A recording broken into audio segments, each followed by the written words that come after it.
Barnaby Jones, a Quint Martin production, starring Buddy Ebsen, also starring Lee Merriweather, Mark Shera,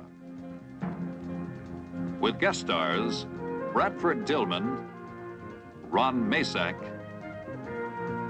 Charlotte Stewart, Heather Menzies. Tonight's episode, Fraternity of Thieves.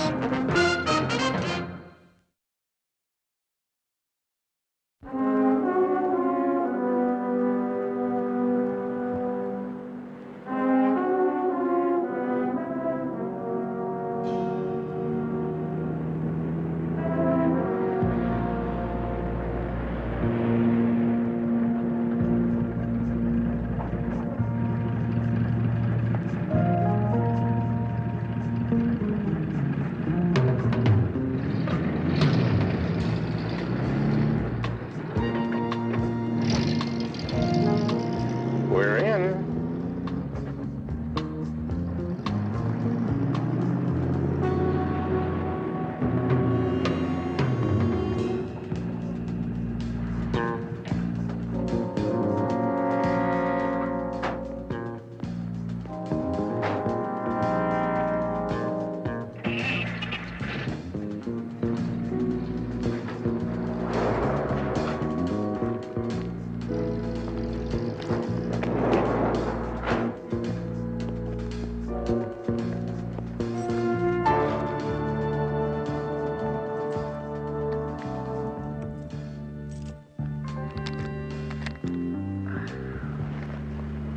Relax. Just like breaking into a sorority, huh?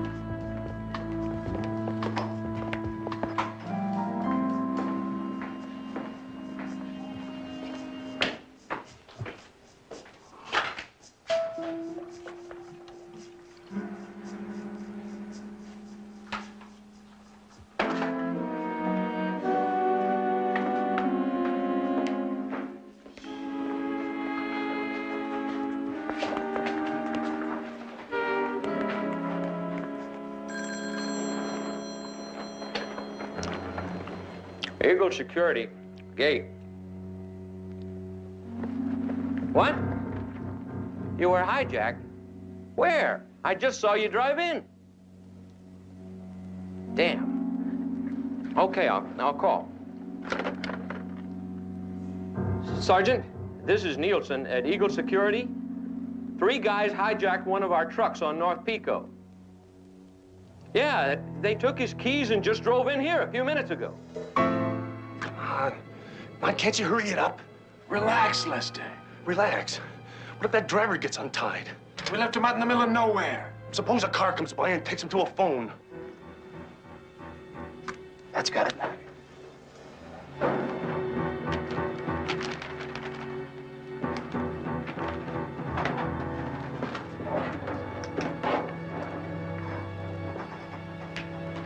Hold it right there. Hands where I can see them. Nice and easy. Let's get out of here.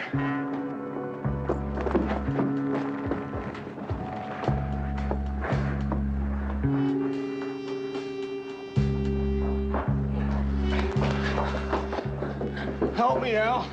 Help me. You're gonna be all right, Lester. You're gonna be all right.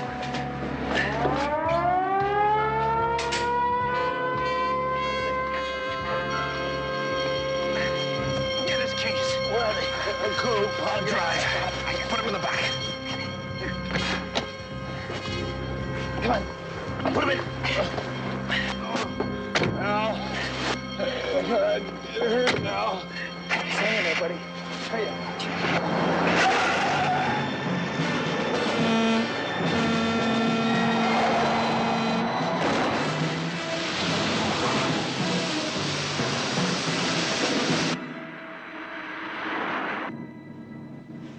We've got to get him to a hospital.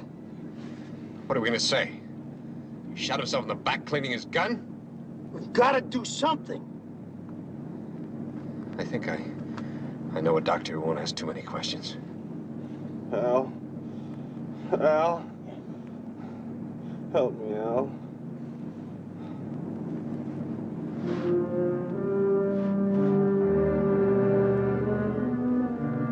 Oh, my God. He's dead, Raj. He's dead!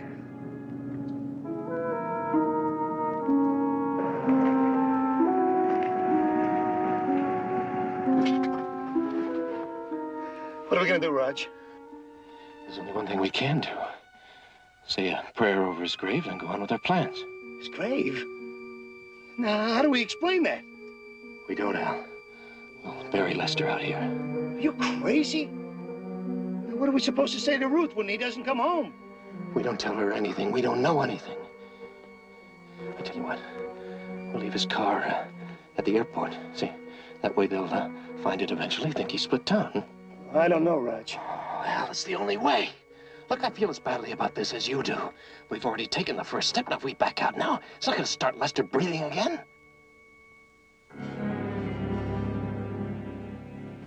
I'll call you as soon as those new shades come in. I'm sorry, Mr. Jones. I tried to get the day off, but one of the girls called in sick. Well, that's all right, Mrs. Schiller. I understand that you spoke to the police. The very next morning, Sergeant Anderson said that it wasn't that unusual for husbands to disappear. Like little boys running away from home, they usually came back. Did you check the hospitals? That's the first thing I did. Where did your husband say he was going that night? To the health club. He'd been going there about twice a week lately. After that, he was going to meet a friend of his for dinner, Albert Woods. They were fraternity brothers in college. Did you talk to Woods? Yes. He didn't meet Lester because something came up and he had to work late. He doesn't know if Lester showed up at the restaurant or not. Are you sure he went to the health club? No. I called there, too. But it's a busy place. No one remembers seeing him. Mrs. Schiller, are you and your husband having any problems? We have the usual problems. Too little money, too many bills. What does your husband do for a living? Sells insurance. He's been a little frustrated lately. A little restless. Well, that could be enough to cause a man to seek a change of scene. Maybe from his work, but not from me. Besides, wouldn't he have taken something with him? A change of clothes. He even left his wallet behind. His money, his credit cards. Even his driver's license. Does that sound like a man running away from home? No. No, it doesn't.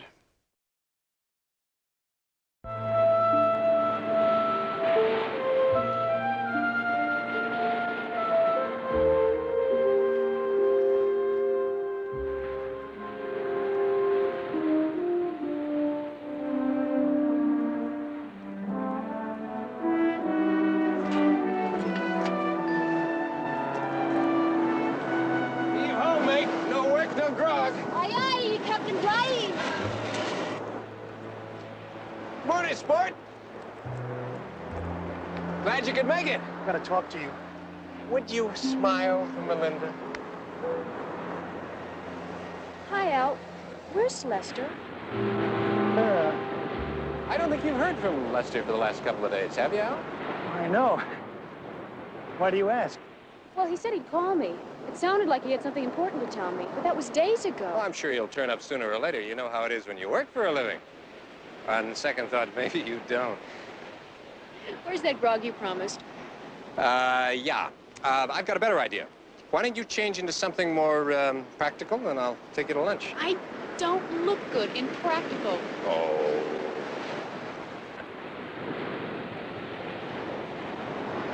What's wrong? I haven't seen that long a face since they threatened to take away your football scholarship. Very funny. Ruth's been calling me about Lester. Oh, she's been calling me too. I tell her I haven't seen him. Have you had another chance to look over the blueprints? I've gone over those so many times I can see them in my sleep. Raj, there is no way to get into that vault without setting off the alarm. You're sure? Oh, look, this is the locking device. There are 10 switches. You have to push each switch in a certain sequence. That means there's 1,024 different possibilities. Then what about neutralizing the alarm? Too sophisticated. You disturb any of the wires inside the box and the alarm goes. Then how about cutting into the vault? A torch would cause the heat-sensitive contacts to expand.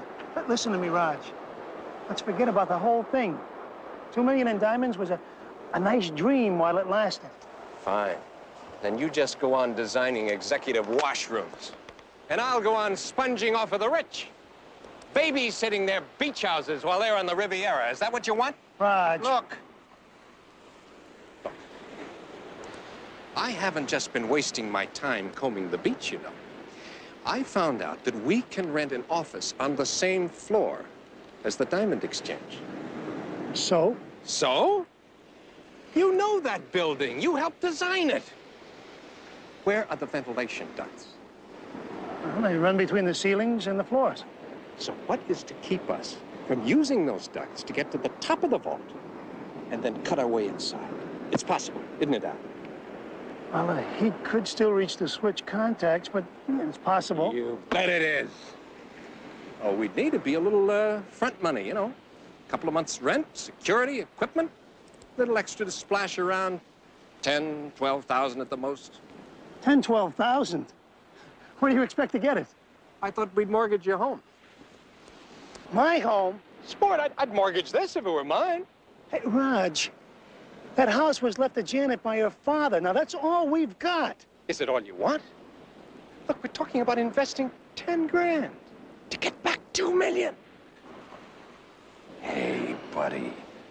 You remember what it was like in college, 4th down, seconds to go. You always went for the big one, and you used to get it too, didn't you? Raj. Hey, come on. Come on. Let's see the old arm. That was 15 years ago. Let it go! Let's see the bomb for the easy life! Let's see the old arm, eh? The bomb for the easy life!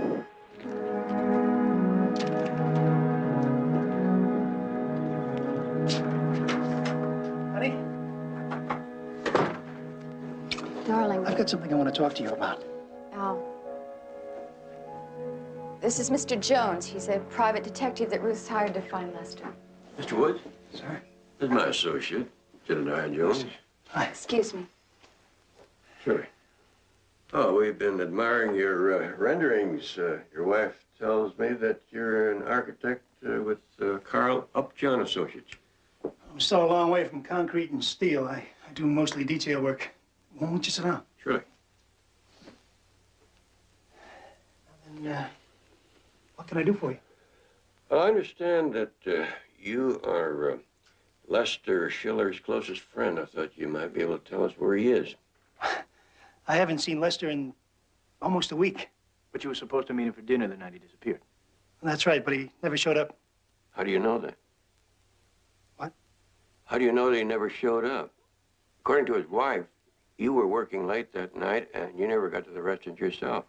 I tried to call there several times to tell him, and, well, he never answered the page, so I just assumed. Yeah, I see. Look, did you try the health club? I mean, that's where he said he was going first. Hocus pocus time. That's what the manager of the health club calls it when a man tells his wife he's working out, but he's really out playing. But Lester never went to the health club that night. In fact, he hasn't been there in a month.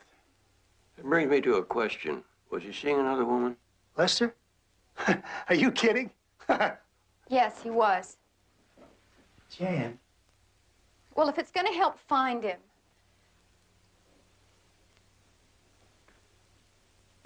We went to a party about a month ago at the beach. Ruth and Lester were there, and we were all introduced to this very pretty girl named Melinda. About 2 weeks later, Hal and I were out for dinner, and we saw Lester and Melinda sitting in the back of the bar. They didn't see us. They were too busy seeing each other. Miss Melinda, do you happen to know her last name? Marks. Melinda Marks. She said she was studying to be an actress. Do you know her address?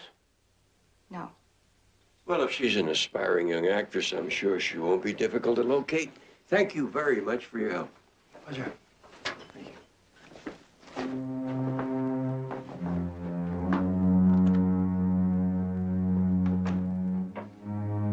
You told him about Lester and Melinda?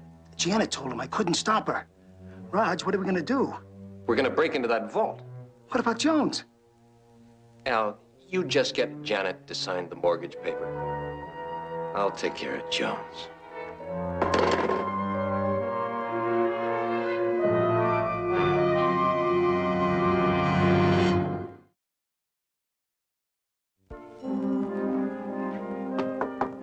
Yes, who is it? Miss Marks? Yes? Barnaby Jones. Like to talk to you a minute? 1 minute, I'm on the phone. Lester, I better hang up. There's someone at the door. It's just that it's so sudden. I need time to think about it. Look, darling, give me the number of where I can reach you. Oh, all right, all right, all right.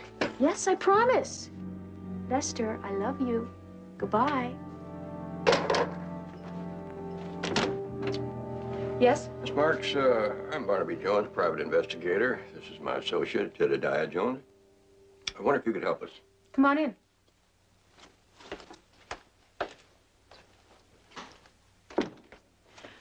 What's this all about? Well, in a way, it's about your phone conversation. We're not eavesdroppers, but we had no trouble in hearing you through these jerry-built walls. You were talking with someone named Lester Schiller? No. Lester Grant. Oh, I'm afraid you've got me mixed up with somebody else. I don't know anybody by the name of, what was it, Schiller? Schiller. Come on, Melinda. You met him at a party with Janet and Albert Woods. Later on, you were seen out with him. Did his wife hire you? She is very worried. Look, the last thing I wanted was to get involved with a married man. It just happened. We fell in love. He said he was going to ask for a divorce, but he never got the nerve. Instead, he ran away. And now he wants me to join him. Where is he? He wouldn't tell me. He just said that he flew back east somewhere and he'd be moving around a lot and he'd call me. Well, at least we know that he's well. If you should happen to hear from him again, would you please give him my phone number and ask him to call me? Sure. Thank you. Thanks for your help.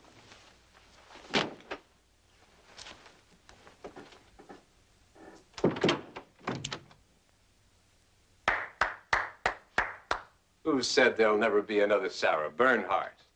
All right, what's this really all about? Where is Lester? Good old Lester, yes. He's on assignment. What kind of assignment? Top secret. But I'm sure that as soon as he returns, he'll express his appreciation by making an honest woman out of you. Well, he'd better, because I'm really getting sick of listening to all his promises. Huh? What sort of promises? About getting his hands on a lot of money to pay for the divorce. What else? Did he say how he was going to get the money? Said he was going into business with you and Albert. Did he mention what kind of business? No. But I've been putting two and two together, and they add up to something not exactly legal. And here I thought you were just another pretty face. I like watching you brush your hair. Maybe that's why I like to do it. Jan? Al, I'm afraid. This house is all we have, and if we borrow against it, we could lose it. Honey, that's not gonna happen. I know what I'm doing. Darling, it's not you I'm worried about. It's Roger. You know how he's always getting these quick money schemes, and he's always losing money. Other people's money.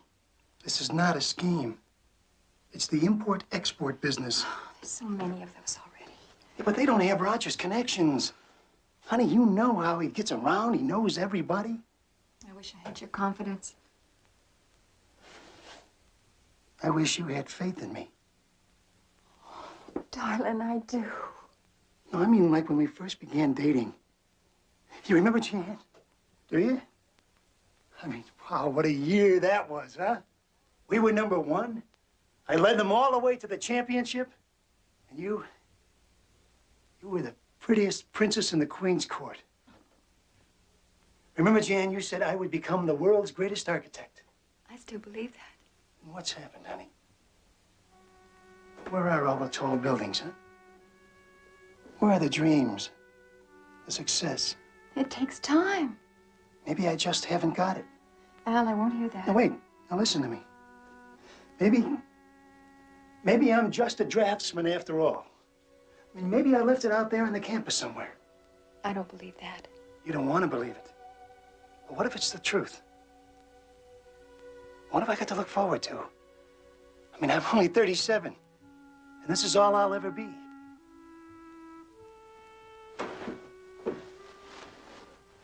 Darling, there is nothing wrong with what you are. And remember, we still have each other. We still love each other, don't we? I love you. And I love you. But honey, I want something more. For the both of us.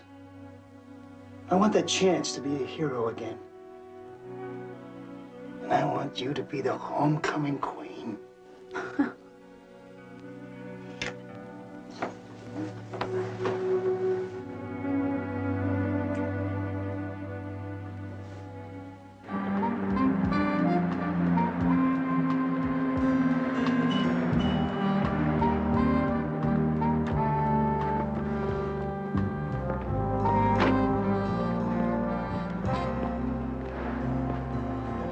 Any indication of how long it's been here?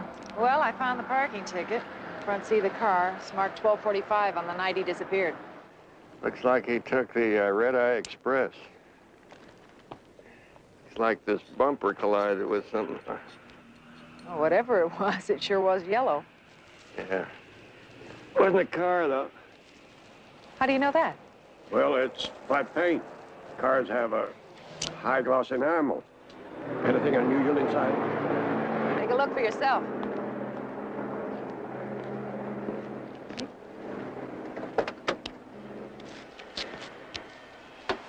You see the seat covers?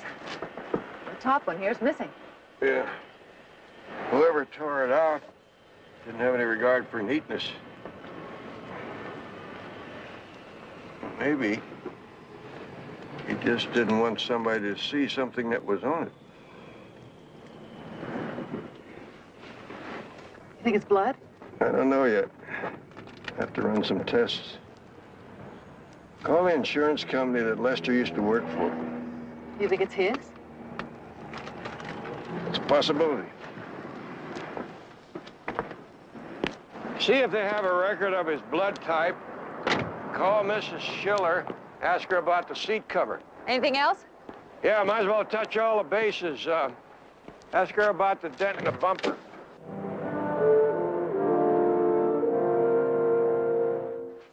Thank you. This one is a 6-carat marquise. It's a perfect stone.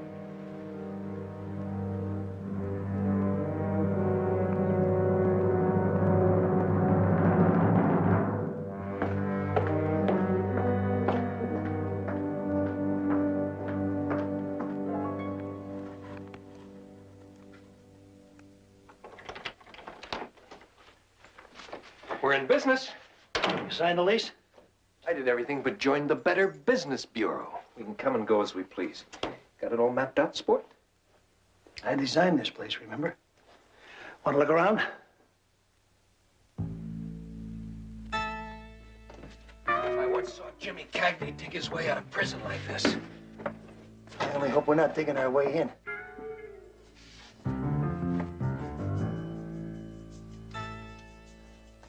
What's wrong? The end of the rainbow.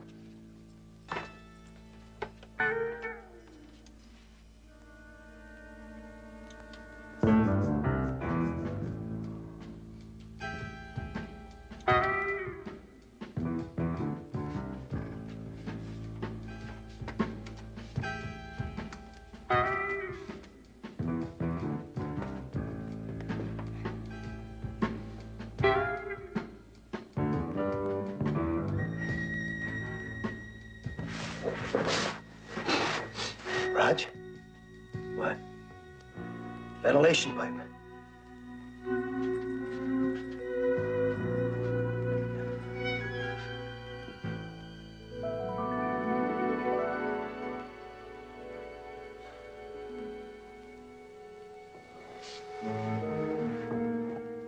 Sport.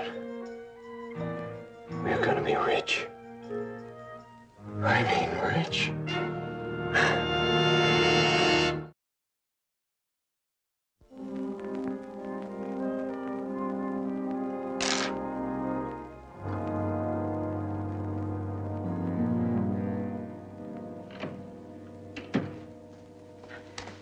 Barnaby. Blood, all right. What did you find out about Lester's blood type? B positive. It's the same thing I've got here. It's from the back seat of the car. I also found out from Mrs. Schiller there was a seat cover on when she drove the car earlier that day, and there wasn't a dent anywhere. It's very interesting. Barnaby Jones' office? Means it happened after Lester took the car that night. Okay, yeah, sure, I'll tell him. Thanks for your help. Betty, I have a feeling that our runaway husband isn't running anymore. Barnaby, that was the police lab. They analyzed the yellow paint you found on Lester's car. They said it's a commercial type that the city uses to paint everything from road building equipment to street signs and fire hydrants. Betty, call the Department of Public Works. See if they have any report of damage to any of their equipment the night Lester disappeared. I'll get right on it.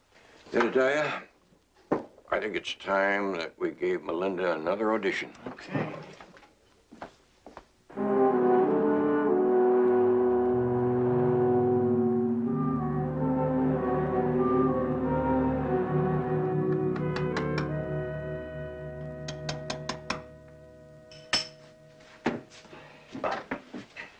Want me to take over? When have you ever worked with your hands? Please, sport. I'd fix a great martini. How much longer before we get to the vault? A couple of hours. Are you sure that exchange closes at noon on Saturday? Of course I'm sure. As soon as they leave, we can take our time getting into the vault. Well, look, there's nothing you can do to help me here. Why don't you go on home, get some rest? I can handle this. You're gonna stay here all night? Yeah. What'd you tell Janet? That we had to drive to San Diego to look at some merchandise that was coming in from Hong Kong. You're getting to be as good a liar as I am. Yeah. That's what bothers me.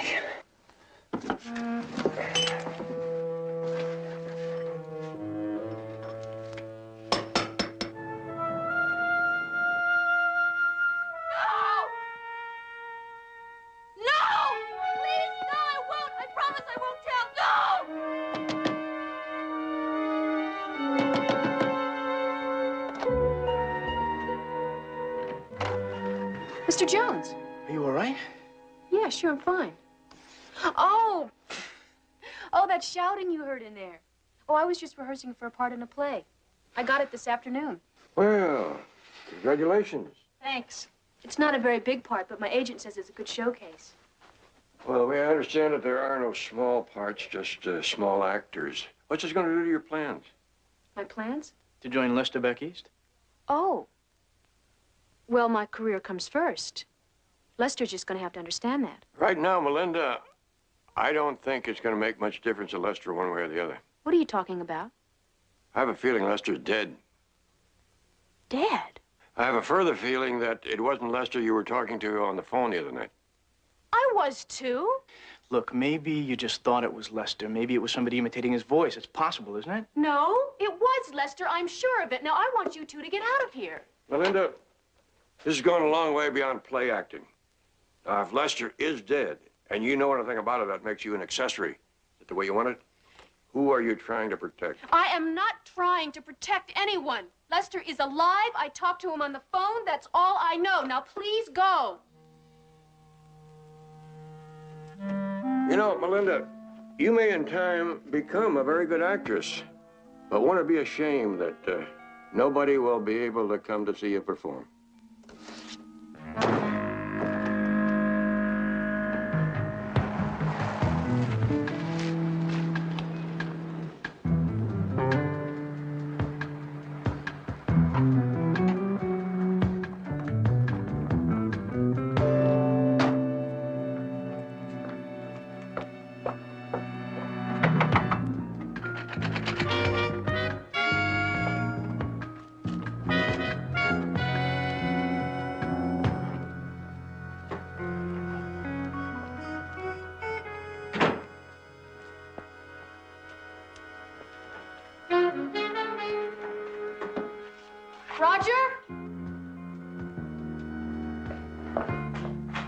Roger!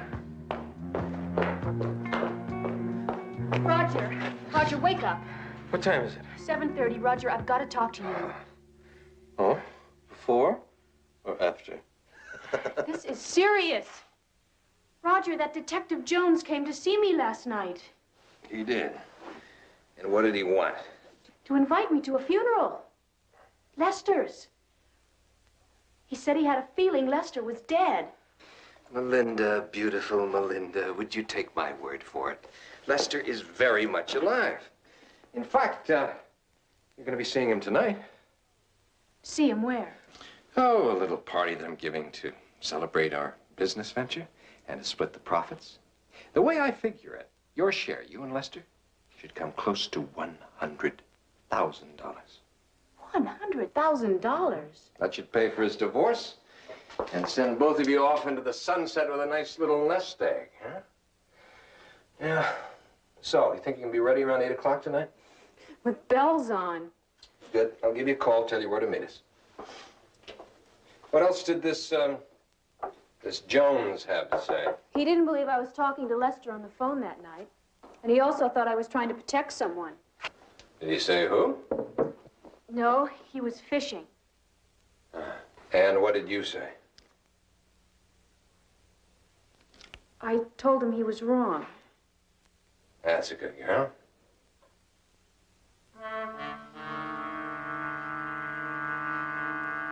Roger, what time did you say you were going to call me this evening? Around 8. Where from? Over the pole on your way to Europe? That's right, Melinda. As you can see, it's a one-way ticket, and I'm leaving at 6 o'clock. Then it was all a lie. Everything you said. Lester never went away. He's dead, isn't he? Was he ever really alive? Oh, my God. And you were going to leave me here to deal with Jones and the police? I'm sure you can talk your way out of it. You have a whole world of people you can use. I've used all mine. I've got to make it on my own now. Well, you're not going to make it with my help. You're not going to use me the way you did the others. Melinda, please. I'm sorry. I'm sorry that you feel that way. I was hoping that we meant more to each other.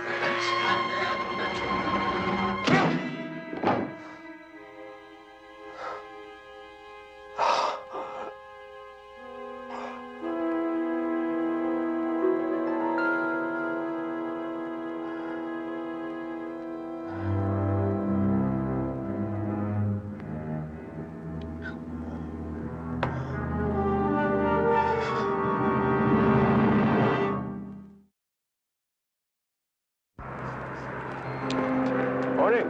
Good morning. I understand your fire hydrant got knocked off the other night. How'd it happen? If you mean, did I see who hit it, the answer is no, but I've got some suspicions. What kind of suspicion? Well, since it happened a short time after the break-in, and since the thieves left in such a hurry, I figure they might be the ones. Got a break-in that night?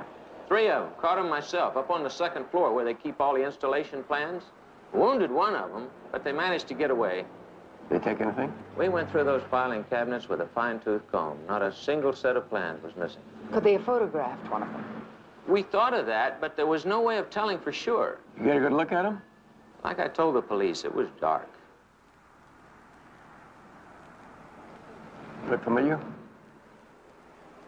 Darn if it don't look like the one I shot. Sure wouldn't want to swear to it, though.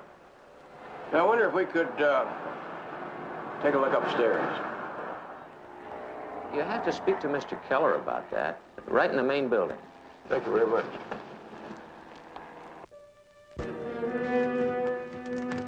Five more minutes and we'll have the place to ourselves.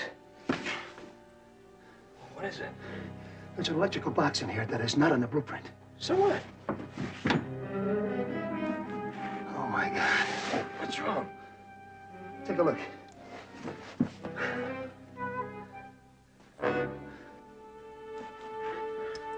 What is that? High-intensity light beams. Break any one of them and it sets off the alarm. Why haven't we seen them before? Because we never looked at the vault with the door closed before. That's what activates them. Why weren't they on the plans? Because they were installed by a different company. Well, can't you cut some wires or neutralize it in some way? Not as long as the door is closed. Any interruption of the circuit, the alarm goes.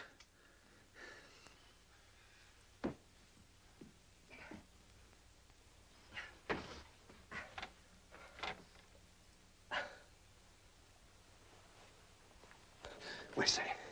Al, what if the door were open? Well, there might be a chance I could bypass the alarm signal. Okay, I'll give you 5 minutes. Raj, it's just a chance. And if I'm wrong and she closes that door again, we're dead. What are we now, sport?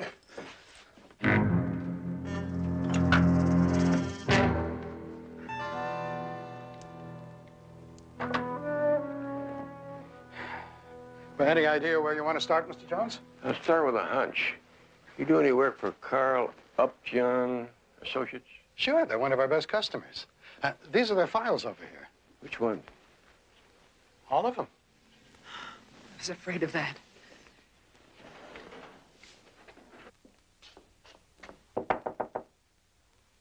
No, we're closed. It won't take a minute. Yes. My name is Oliver Clayton. Oliver Clayton, Import-Export. I just rented the office up the hall. And you're, Lillian Stanhope. Miss Stanhope. I just received a call from a client of mine in Toronto asking me if I could locate a 10-carat emerald-cut diamond. And I thought you might have one? Yes, well, we have several. If you'd like to come in on Monday. Oh, no, I'm afraid that would be too late. I told him I'd let him know today. Well, tell him yes. Now, if you're concerned about the quality, I assure you that... No. I'm sure that it's perfect. But since he's a very good client, before giving my word, I felt I should at least take a look at it myself. Oh, well, of course, the transaction would be in cash. And as for a receipt... Come in. Please sit down. Thank you.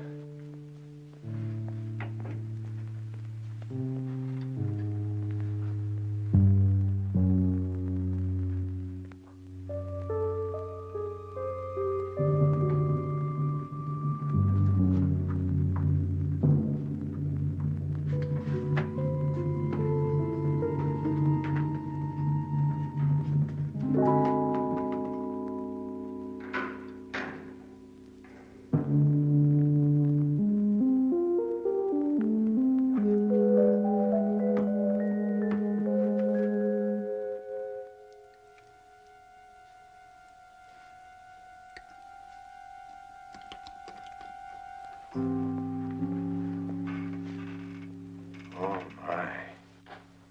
Have you got a loop? Oh, of course. Thank you.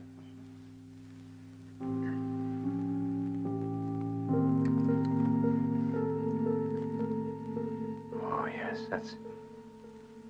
that's beautiful. That's really beautiful. How much does it cost? $75,000.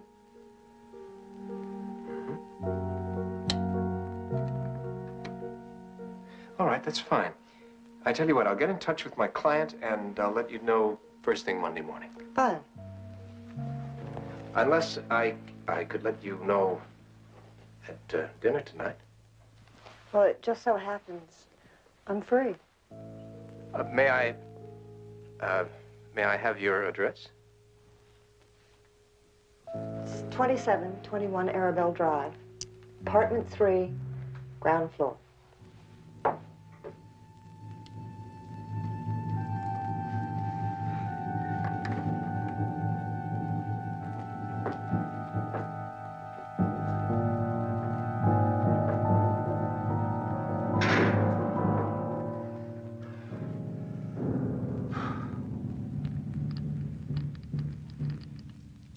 So, I'll see you then around 8? Fine.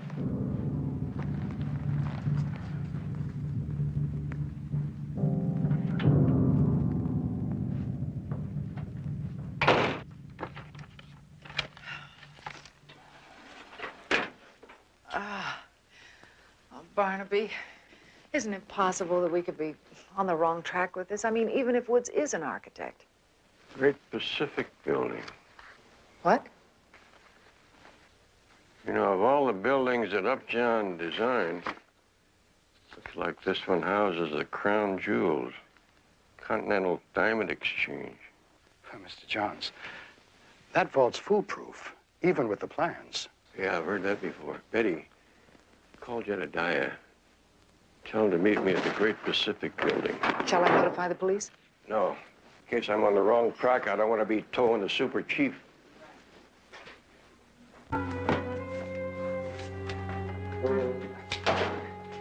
Here.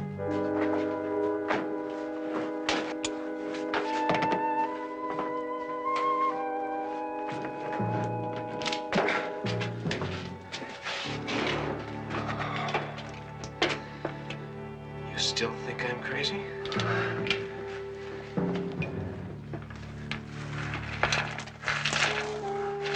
Building closed at noon on Saturday, Mr. Jones. All the tenants left the building? Most of them. I still think you're just wasting your time. Anyone try to get into that diamond exchange, we'd know about it. Let's go.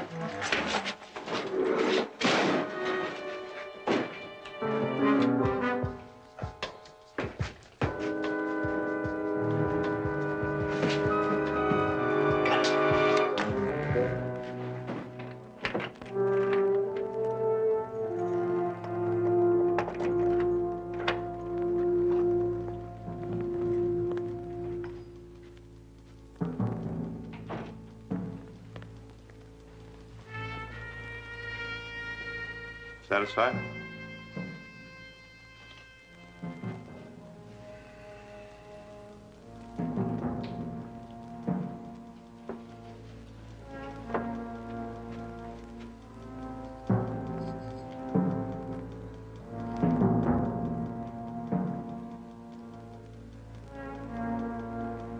Where does that vent go?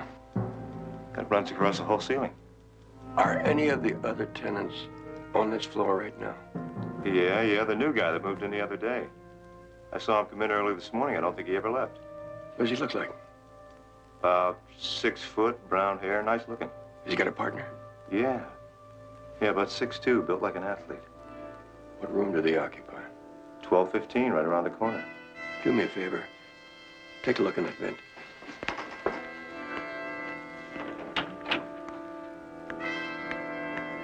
Come on, let's go. Just trying to go on business for yourself? That's far enough, Jones.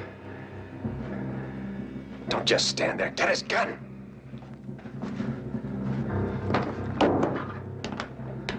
Move it! Okay, Jones, let's go. Get the elevator. By now, I figure this building is surrounded by police. For your sake, Jones, I hope you figure wrong.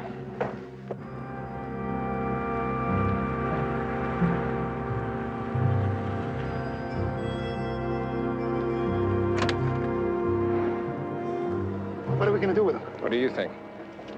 Raj. Just get behind the wheel and drive.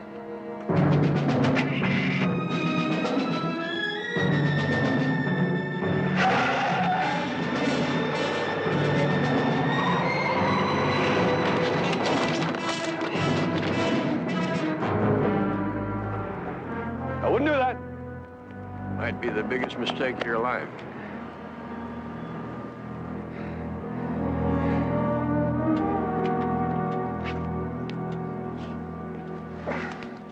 Well, we gave it a try, huh, sport?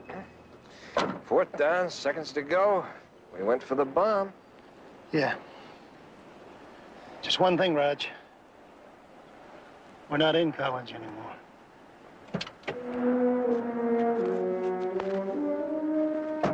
Mr. Jones?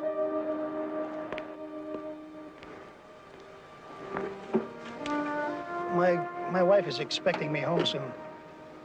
And I'd rather she didn't hear about this from the police. Well, if you'd like, I'll go by and tell her myself. Thanks.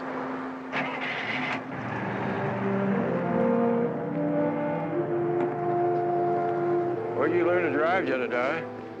Well, now... Oh, you taught me, Barnaby. Remember when you came to visit Chicago a couple of summers back? Ah, yeah. Well, that just proves there's no substitute for good training.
Barnaby Jones, starring Buddy Ebsen.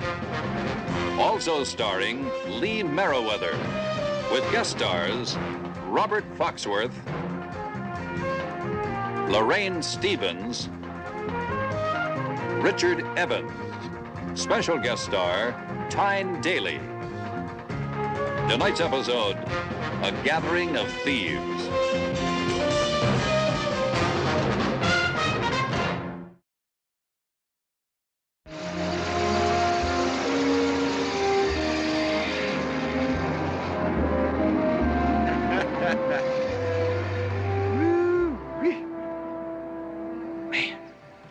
If there was one born every minute, I could make myself $1 million an hour.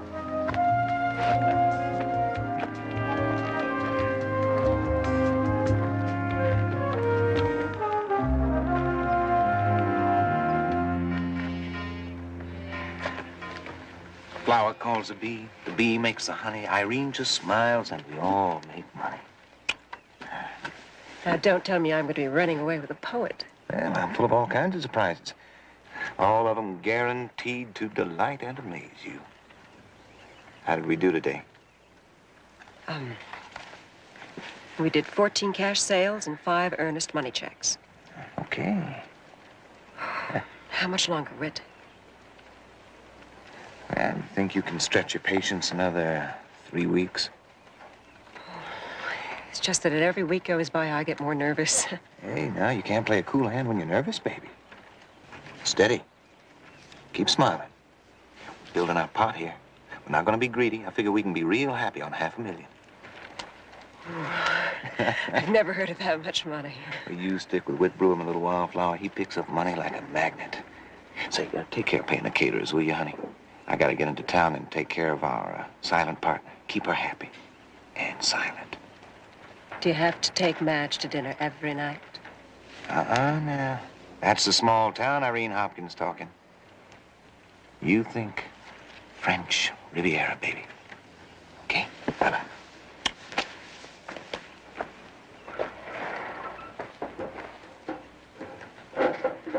Mr. Brewer? Mr. Meacham, right? Well, at least you got that straight. Don't tell me you missed the bus. Well, listen, we'll be glad to drive you into Bryan Pass. You can catch a bus there. No, I didn't miss the bus. I think I missed the boat. I don't follow you. Maybe you better follow me. Right now. Shall we? Sure enough. Customer's always right.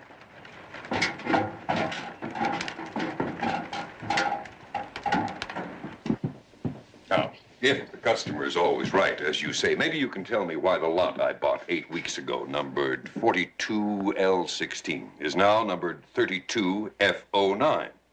Now, when I bought it, it was lakefront on a hillside, right here. Now it seems to be way back in the boondocks somewhere. You have your sales contract, Mr. Meacham? Right here. And it's very clear. Seems to me you've been serving something fishy around here in between courses of barbecued beef. No such a thing. If there's anything we don't want at Shadow Lake, Mr. Meacham, it's one ripple of unhappiness. Now, I'll tell you what. If there has been a mistake, we'll trade you 2 lots over here on the other side of the lake for the one you bought by mistake. That sounds an awful lot like a bribe to me, Mr. Brewer. Mr. Meacham, I'm really hurt that you'd think that of me. It's more than generous. Too generous and too pat. Just so I don't hurt your feelings any further, I'm going to turn this whole matter over to the state real estate commissioner. Now, wait just a minute. I'm sure we can take care of this whole thing. I think you've been swindling people by the busload. And before I'm finished with you, you're going to wish you were on the one that just left. Oh, Mr. Meacham. Mr. Meacham, now you're just all riled up over some very simple mistake. Now, Look, simple mistakes are what give you away, Brewer. Look, that machinery hasn't moved an inch in the last 8 weeks. It's window dressing. Now, you have no intention of building a lake here, and I'm going to prove it. Shadow Lake is just another shady operation, so save your smooth talk for later on. See if it can't help you slip out from behind bars.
Youngsters and puppy dogs. At this age, they all seem like they're made out of rubber band. All right, fine. That'll be all girls. Be sure to see Mrs. Porter before you leave. Unfortunately, Mr. Jones, neither my father nor his car were made out of rubber bands. Will you look into this for me? I made a call to Deputy Jeremy Carter at Bryan Pass after I talked to you. He was very sympathetic, but he said that the accident occurred exactly the way he told you. I'm not interested in the sympathy of some small-town deputy. I want to know the truth about how my father died. Well, Miss Meacham, or is it Ms. Meacham? Miss. At this age, I have no intention of confusing any bachelors. Well, in order that I don't stay confused, I have to ask you the mandatory and delicate question. My father did not drive off any cliff in a drunken stupor, Mr. Jones. About the strongest thing he'd ever drink would be a glass of sherry at Christmas or a class reunion. But a fifth of scotch in his house would last for 4 years. Well, that doesn't sound like a sipper, much less a drinker. But the deputy did say that that is a dangerous stretch of mountain road. Well, then I'm sure my father was aware of it, Mr. Jones.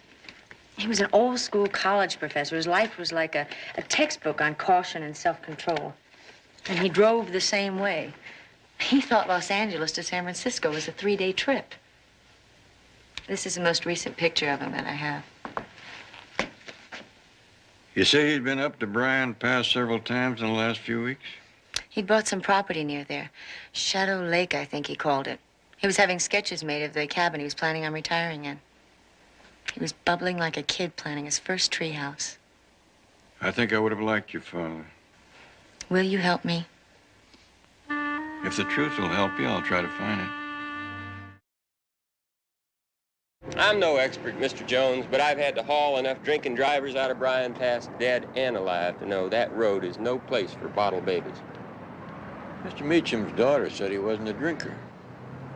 I know. I talked to her. You know, I'm sure that girl thinks I'm some kind of backwoods boy who got my badge by sending in box tops. You appear to me to be wearing it very well. Still, she sounded pretty convincing. Well, they say it's an age when fathers don't know what their daughters are doing, and vice versa, Mr. Jones. I tell you, the booze flows pretty free out of those weekend Shadow Lake barbecues. I found a near-empty bottle of scotch in the car. Now, I didn't have the heart to tell his daughter, but Meacham reeked of it. Shadow Lake, that's where Mr. Meacham bought some property. Yeah, it's the best thing to happen to Bryan Pass in about 50 years. You wouldn't be able to show me where Mr. Meacham's property was? No, I can't, but Madge Winston should over at the bank. Hey, there she is. Madge? Hold on there, Madge.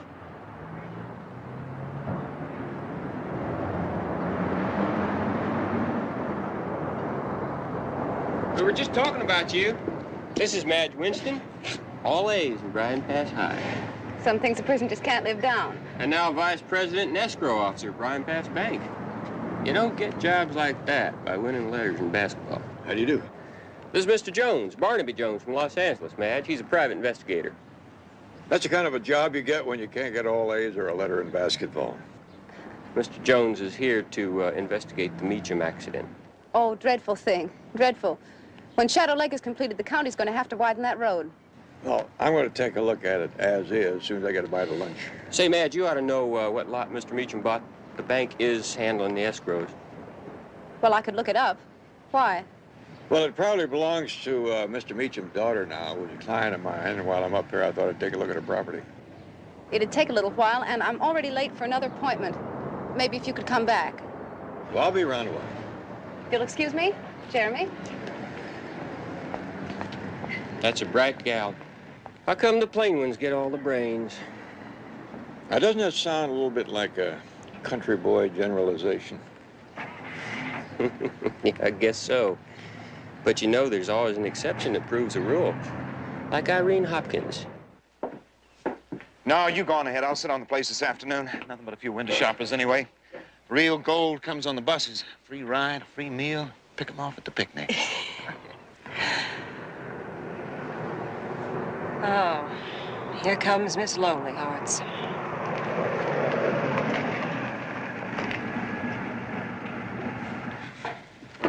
can't leave you alone, can she? Now, you gotta take the bitter with the sweet. You think I enjoy having dinner with her every night? I don't know, do you? Cool it. Our ship's coming in. Now, don't rock the boat. Okay.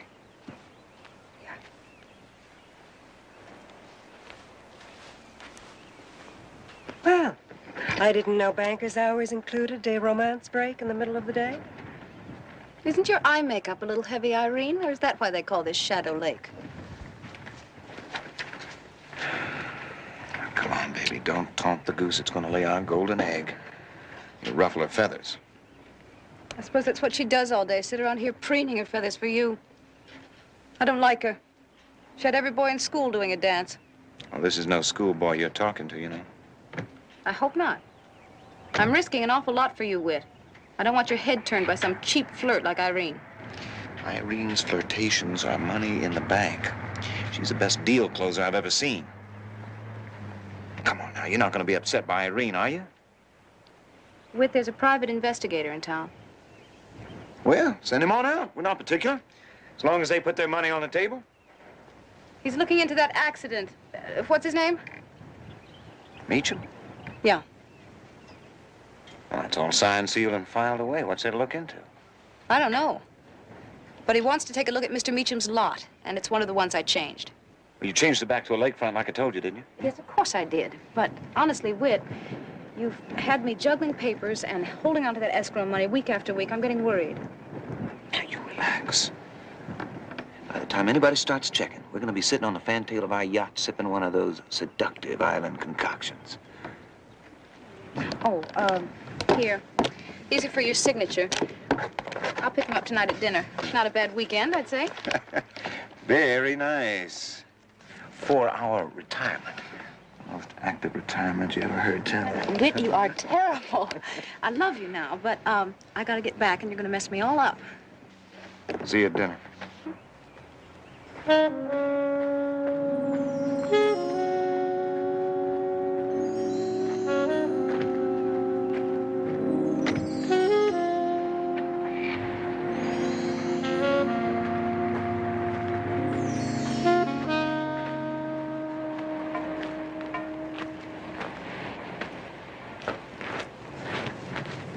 I painted it, Mr. Brewer.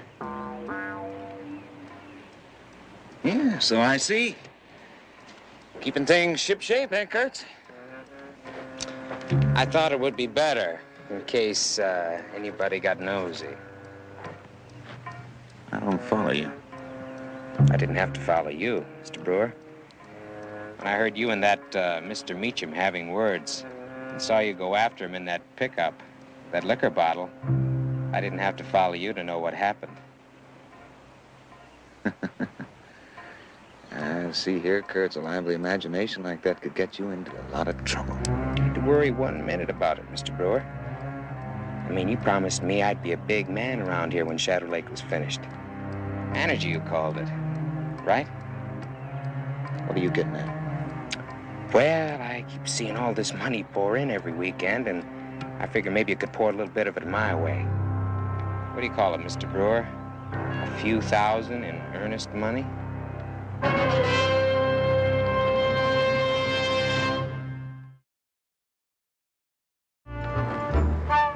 And Charles Ellison is laying out an 18-hole championship course. The first tee will be right about over here. And we've got stables over on the other side of the lake. We'll have about 13 miles of bridle trails to these hills here. Smell that air. Not a hydrocarbon in a carload. It is Shangri-La, Mr. Jones. We just call it Shadow Lake so people can spell it easier. You paint well, Mr. Brewer.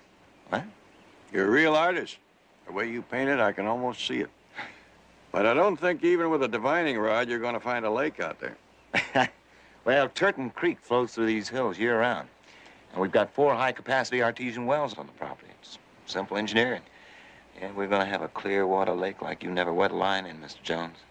Seems like a dream. Too bad Mr. Meacham didn't live long enough to see it come true. Yeah, tragedy. Makes me sick every time I think about it.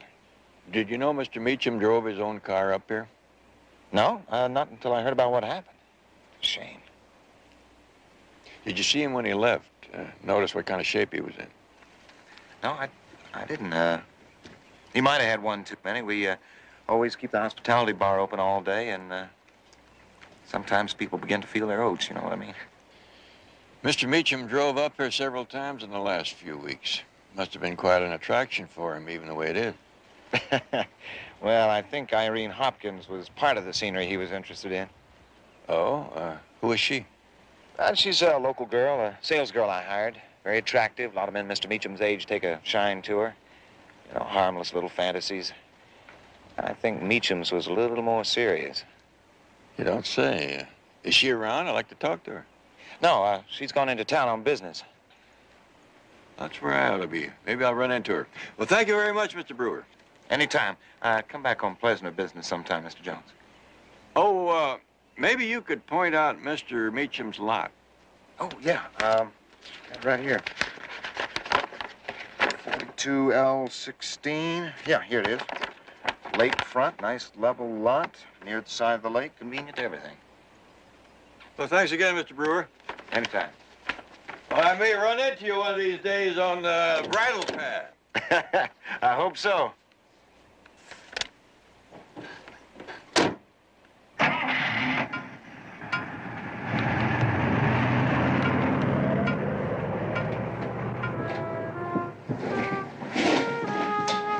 Well, you're slipping. I didn't see you get him to sign anything.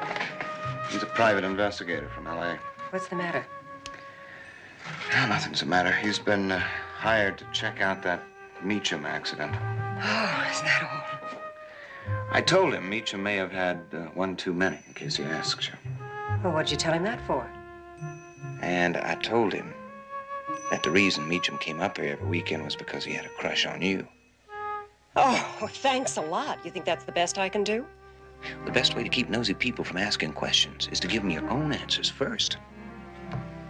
Right? I don't understand. Look, suppose the real reason Meacham was coming up here every week was because he'd begun to catch on to the little shell game we've been playing with those lakefront lots. You think he was wise to us? Well, I don't know. But for Jones' sake, I thought it made a lot more sense to say he came up here every week to look at you than at that dusty old lake out there. Oh, Miss Winston. Oh, Mr. Jones, how goes the investigation? Well, I'm kind of a scattergun type of investigator. I let go with a charge of buckshot, then I wander around and see if I hit anything. I hope you don't break any windows. Is there anything I can do? Well, as a matter of fact, it might be. Have you seen Irene Hopkins in town this morning? I'd kind of like to talk to her. Mr. Jones, the less I see of Irene Hopkins, the better I like it. I count it a lovely day if only I don't see her at all. Oh? I understood she was very popular. If you value that kind of popularity. Oh, by the way, I looked up the lot number of the Meacham property. 42L16, if you're interested. I believe it's a lakefront. Yeah, so I understand. Mr. Brewer showed me a map. Did Mr. Meacham pay for that property in full? Well, yes, as a matter of fact, he did. Why? Well, I wondered whether his daughter had to assume any indebtedness in case she wanted to keep it. No, it's free and clear once escrow closes. Oh, escrow hasn't closed yet? Well, we're attempting to close escrow on most of the properties at the same time. It's construction funding. It's rather complicated. Yeah, never did understand the banking business. By the time I figured out 4%, everybody had stopped using it. Oh, you were looking for Irene. There she is. Well, if you'll excuse me, I think I'll spare myself.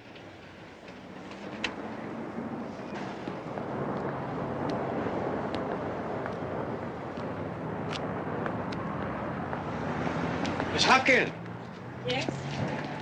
I'm Barnaby Jones. Possibly Mr. Brewer spoke to me. No, he didn't. Are you interested in some property? Well, no. Right now I'm interested in you. Well, thank you. That's very flattering. Just professionally, I'm a private investigator looking into the car accident that took the life of Mr. Meacham. I understand you were well acquainted.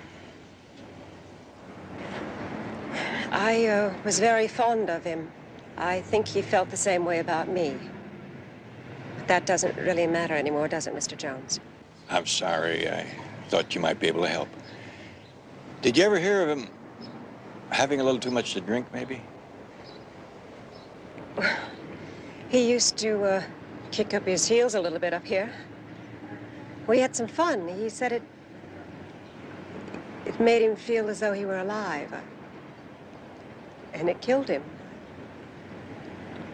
Look, I'm sorry. You'll have to excuse me.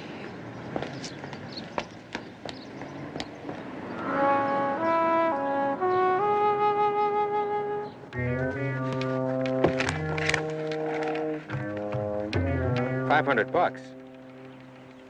I guess you didn't quite get my message, Mr. Brewer. I said a few thousand. Right you are, Brad. I figure 10,000 to sort of get you started. There'll be another 9,500 when the cash starts coming in again this weekend. If that's a stall. Now, wait a minute. What are you talking about? There's big money involved here, partner. You think I can afford to play games with my future manager? I've got big things in mind for you. All right. But 9,500 by next Monday, right? I say it. All right? All right. Oh, hey, listen, people have been making remarks about that machinery sitting in the same place all the time. Why don't you move it further away from the office? Oh, I'm finished for today. I'll do it tomorrow morning. No, I got a bunch of callbacks coming in first thing. Look, come on, I'll help you. It'll only take a few minutes. You take the grader, I can't handle that one.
They collect them out here till they get a truckload, and then they haul them away, crush them up, melt them down, and make new cars. Start the whole process over again.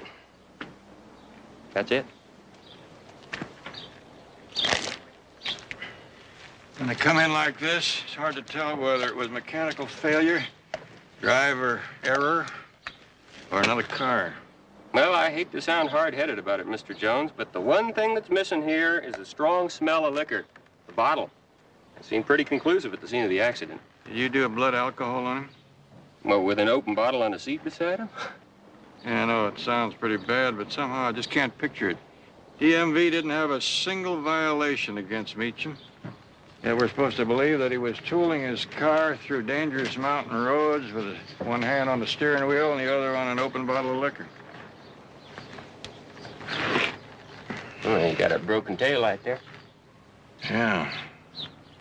Kind of plastic. The other one didn't break. You find pieces of this at the scene of the accident? Well, they would have scattered over 20-acre area the way this thing went off that cliff.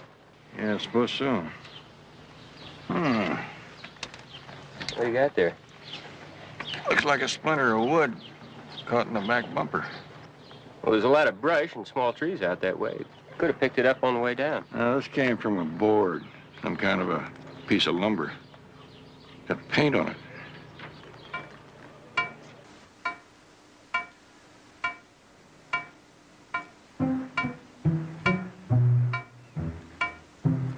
Hey, Mr. Jones!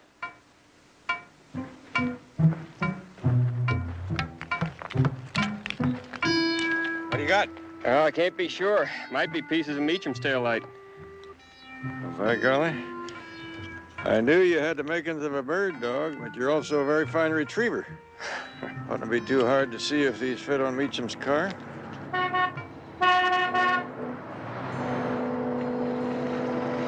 Is there somebody you know there? My secretary. She sees to it I never get too far from the paperwork. Hang on to these?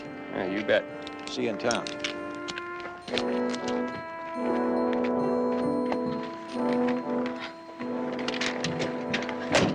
You doing your road work? Yep. You do the homework I asked you to? Yeah, here's a copy of the sales contract. Susan Meacham found it among her father's papers. Yeah, that's the lot, all right. 42L16 and the date. And I thought you might want to take a look at this. This is a picture of what her father's place would look like at Shadow Lake. Sad, isn't it, Barnaby? Just when a man is about to see his dream of a lifetime come true. Well, well, well. Translation, well, what? I wonder why Claude Meacham would hire an architect to do a beautiful sketch of a hillside house when the lot he bought is flat as a platter. I really have no idea, Mr. Jones. Perhaps Mr. Meacham just changed his mind. No, I don't think so. See the date here? This sketch was drawn up a month after he bought the lot, a week before he died. Well, maybe Mr. Meacham was a little confused. I understand that he was enchanted with Irene Hopkins. Oh, where'd you hear that? I thought it was common knowledge. His daughter didn't mention it. Deputy Carter didn't say anything about it. Perhaps I shouldn't have said anything if everyone else is being so discreet. I really don't know what you're getting at, Mr. Jones.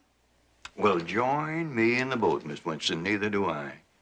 When all of a sudden a man who has hardly taken a drink all his life drives his car off a cliff in a drunken stupor, a man whose life has been a model of caution and self-discipline, gets so carried away with a younger woman that he builds a hillside house for a flat lot. I suppose stranger things have happened, don't you? Undoubtedly. Only when one egg is broken, you blame the chicken. When they're all broken, you get the feeling that there has been a fox in the hen house. Thank you very much for your time, Miss Winston. I'm going to leave you now to your percentage points and fine print.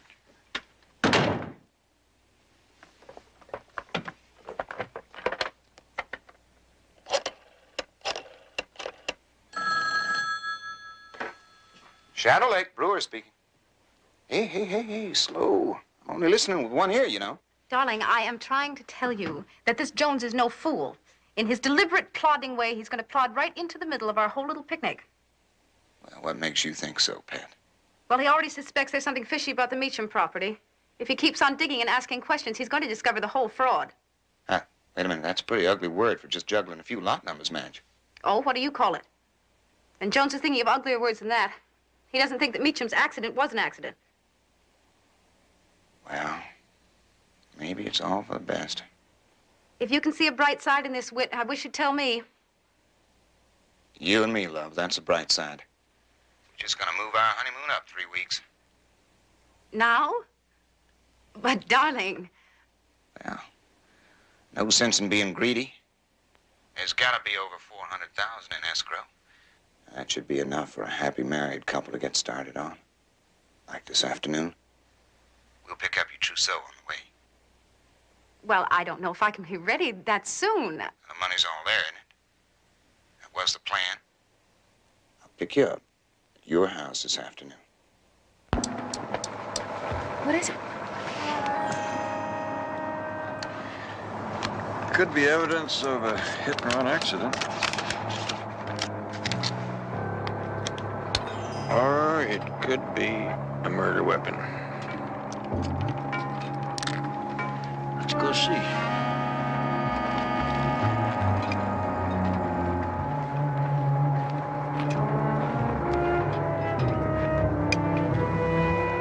It looks like a surveyor's stake. That's what it is. See that surveyor's little metal tag? Somebody's getting awfully careless.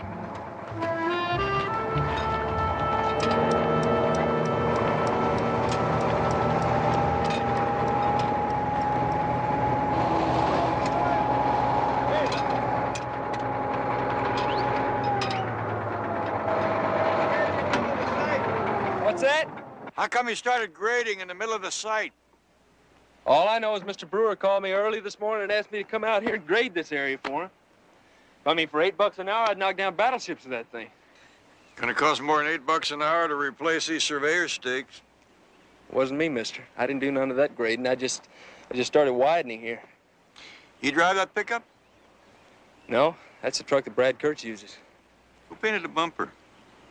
Brad, I suppose. He does most of the maintenance work around here. Where is Brad?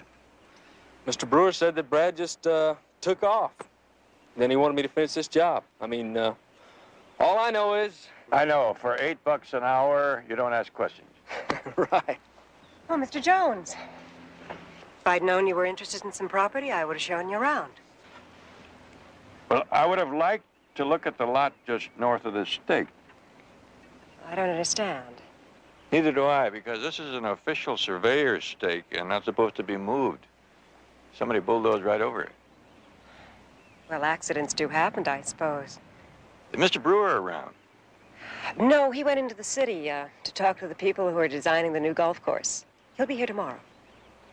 So will I. And in the meantime, I'd appreciate it if no one moved that pickup truck. At least until after the sheriff has had a look at it.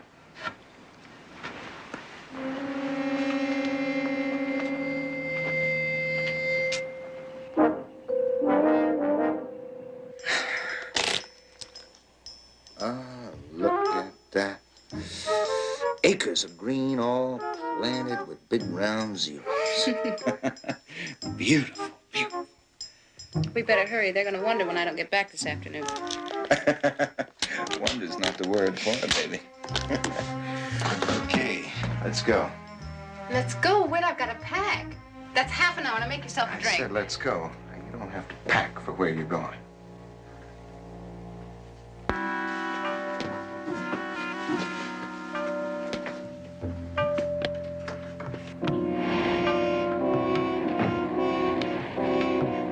One over there to the right. You're gonna drive. Whit, please, Whit, listen to me. I'll leave Brian Pass. I'll never come back. Nobody has to know. And get in there. No. All right. Have it your way. 6 of one, half dozen the other. You ready to die?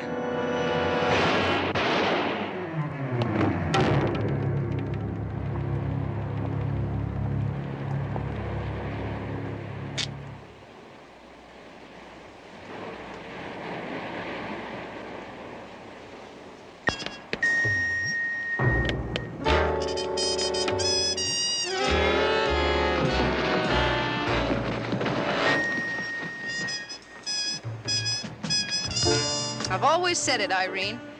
You are not to be trusted. Mr. Cool comes up here and thinks he can play us for fools. City tricks for hick chicks. We'll drive his car off into the bottom of Calder Lake.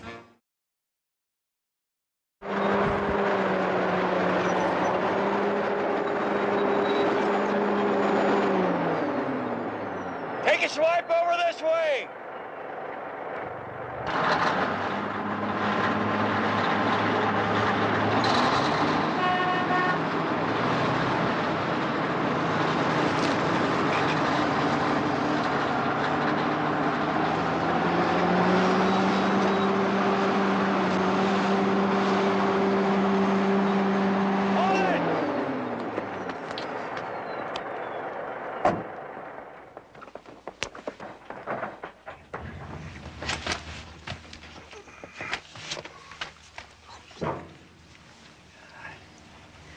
Would this be Brad Kurtz?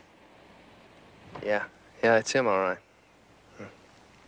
Well, Mr. Brewer hears about this. I got a pretty strong hunch that Mr. Brewer already knows all about this. You better call Deputy Carter. That's why I came out here. He's been trying to reach you at the motel for over an hour. He wants you back in town right away. What about? Whit Brewer took off with $400,000 in escrow money.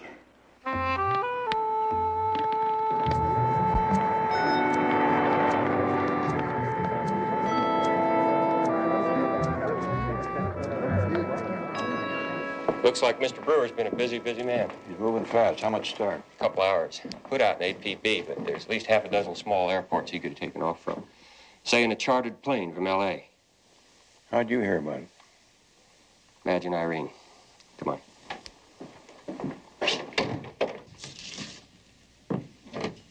This is Barnaby Jones from Los Angeles. He's a private investigator. You ladies both know Mr. Jones. I think you both know Brad Kurtz, too. What does Brad Kurtz have to do with anything? Well, if he were alive and here, I think he could tell us some things. Is Brad Kurtz dead? We just unearthed his body from a hurry-up grave somebody dug for him out at Shadow Lake. Good Lord. You can add that to your damn foolishness. Oh, shut up, Irene. Just shut up, will you? All right, both of you cool down now. You want to tear each other's hair out later, that's fine. But right now, I want you to help us. You tell him, Mr. Jones. Well, I think Brad Kurtz was killed because he knew too much about a so-called accident that happened to Mr. Meacham up on the Canyon Road. You're saying murder? What kind of nonsense is that? Of course, you wouldn't want to believe that Loverboy is guilty of anything. I'm warning you, Madge. I think Whit Brewer was running a little shell game with the lots out there at Shadow Lake. What do you mean, shell game? I think he was taking the choice ones and selling them over and over, and Meacham caught on to it and threatened to expose him. But that's absurd. How could he do that? He could do it. He tricked me. Well, tricking you is like striking out the pitcher. You thought he had a crush on you. Huh? Don't. Madge. Madge, what time did he call you and ask for the money? A little after 1. He'd been lying to me all the time. Lying to you how? Telling me he had to keep all that escrow money on hand. For developmental purposes, he said. He said that he couldn't make the right kind of deal with the construction firms if he couldn't move fast. He's been moving fast, all right. He said he had a chance for a deal on the lake and golf course contracts, and he asked me to bring the money. Of all the dumb. Well, I didn't know. I was so flustered. And you just gave it to him? Well, we'd already closed out escrow. I really didn't think very much about it. But when I gave him the money, I sensed that something was wrong. I got suspicious, and I tried to stop him. And then he threatened to kill me. Dumb. No, not so dumb. One murder usually leads to another, and then another. Carry on. I want to step out a minute. All right, Madge. When he left you, what was the next thing you did? Has Brewer really flown the coop? That's the picture I got inside, but out here I got a slightly different picture. Take a look. Well, the guy just walks in and you give him $400,000. What do you mean, Barnaby? Wouldn't you think that two women who had just been bilked and buncoed by the same man would have a little sisterly compassion for each other, just a little? Here they are going at it hammer and tongue. Methinks the ladies do protest too much. Well, at least you have a pretty good idea how Meacham was killed and why. If they ever find Brewer. Betty, the coroner's on his way out to Shadow Lake. Why don't you take a run out there and see what he says? I'll stick around here and see if I can find Brewer between the lines of the statements coming from that office.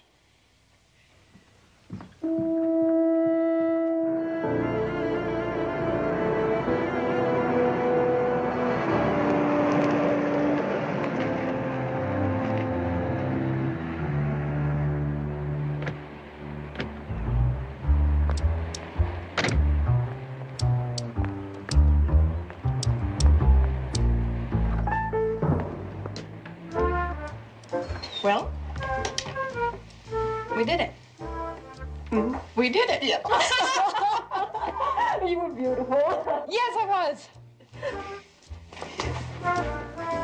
Why, Mr. Brewer, a honeymoon girl. I declare, little old me. You know, we were pretty good playing those boys back in high school. But that looks like chicken feed compared to this. Cost for a drink, huh? Mm-hmm. Something tall and smooth. You think Meacham wasn't drunk? You think Brewer killed him? I hope so. The police will never stop looking for it. And when the search fades slowly into the west, Madge and Irene will slink quietly away in shame and in humiliation. You better slink down that hill after dark and bury him. Like for 1,000 years. Oh, ice. Get some ice, huh? I'm so flustered. Oh, and you do the best fluster I've ever seen.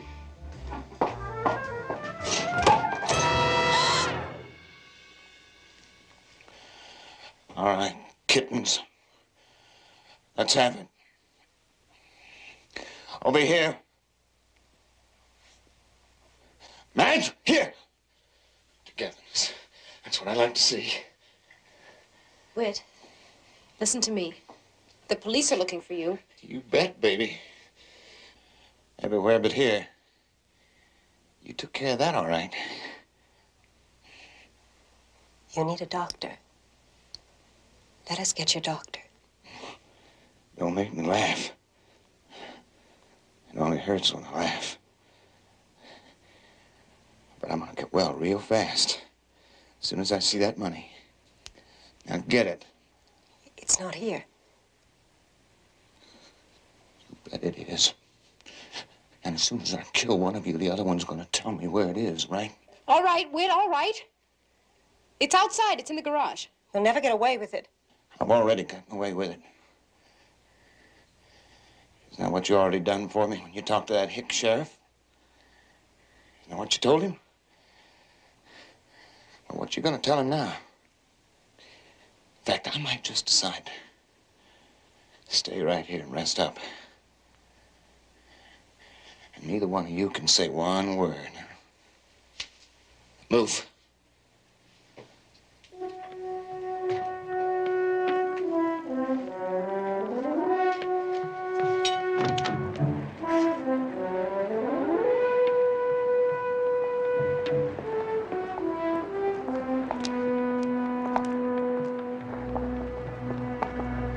Come on. It's inside. Let's get it. Don't you put your hands on anything but that money while you're in there, you hear me?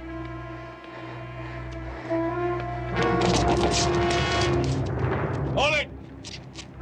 I wouldn't do that. You've already tried to kill him once. Once is enough, isn't it, ladies? That's better. I have need of Mr. Brewer alive and well. He may be able to shed a little light on Shadow Lake.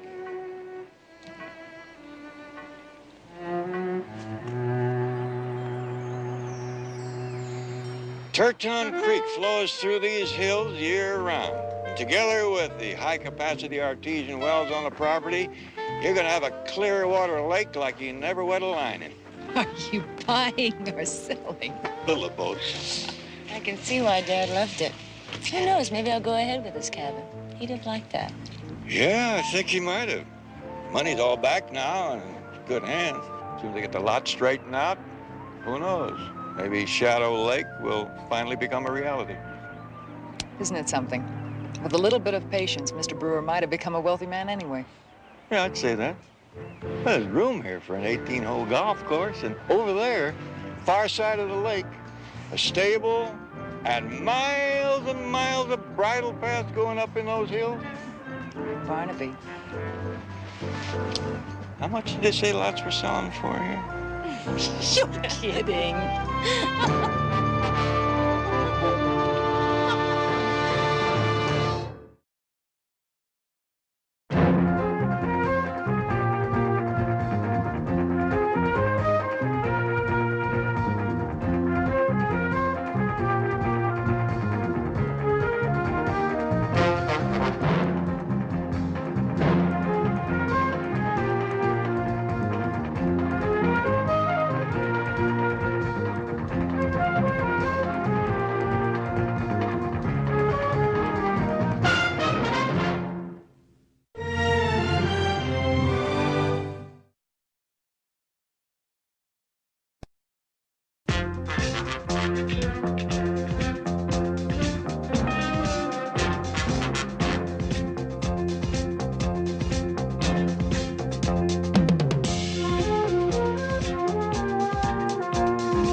Barnaby Jones, a Quinn Martin production.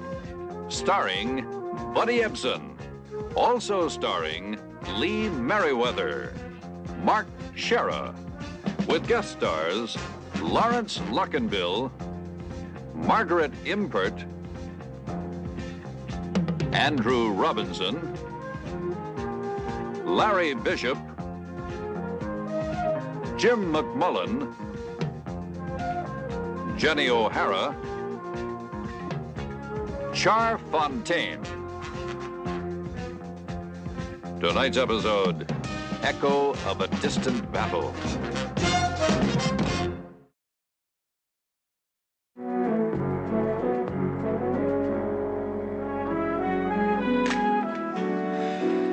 Is that the man you were looking for? Lee Henderson, but somebody else got to him first. Any idea who? No. What about why? I wish I could tell you, Lieutenant, but I just don't know. Barnaby, do you mind waiting out in the hall? I'll be right with you. Sure. Where's his girlfriend, Candy? Her roommate picked her up. Lieutenant Biddle said she was free to go. She have any idea who killed Henderson? No, she knew something was troubling him. He just wouldn't talk about what. She said he got restless and went to the gym. She went shopping. When she returned home, somebody was inside beating him up. That's when she split. He's still wearing his sweat clothes, so he probably left the gym in a hurry. You know what, Jim? Yeah, Pops on Ocean and Pine. Barnaby? It's not going to help your case with the DA's office any. It's already taken your gun. Next, it'll be your business license. Lieutenant, all I'm trying to do is locate Captain Colby Warner, who was first listed as missing in action in Vietnam and later accused of desertion and picked up in Saigon. Now, you're positive Henderson had some connection with him? According to a recent Army report, they escaped from a military stockade in Saigon together. Then they dropped out of sight. We finally located Henderson living under the name of Jessup. And before we could talk to him about Captain Warner, this happened. This is the second killing. You don't have to remind me, Lieutenant. I can't get it out of my mind that I fired the shot that killed Kelly. And even though it was an accident, it's something I'll have to carry with me for the rest of my life. All I'm trying to say is that this thing may be a whole lot bigger than you thought. I can't argue that. Somehow I feel it all ties in with Captain Warner's disappearance. I didn't want to have to tell you this until I was sure, but there's talk that the DA's office is about ready to bring you before the grand jury. Negligent homicide in Kelly's death. Well, even if we can prove that Kelly wasn't an innocent bystander, that he's tied into this somehow? Can you prove that? No, I need more time, but if they're going to put me out of business, I haven't got a chance. All right. I'll try talking to the DA, but I can't promise you anything. Thank you, Lieutenant. That's all I could ask. Barnaby, watch your step.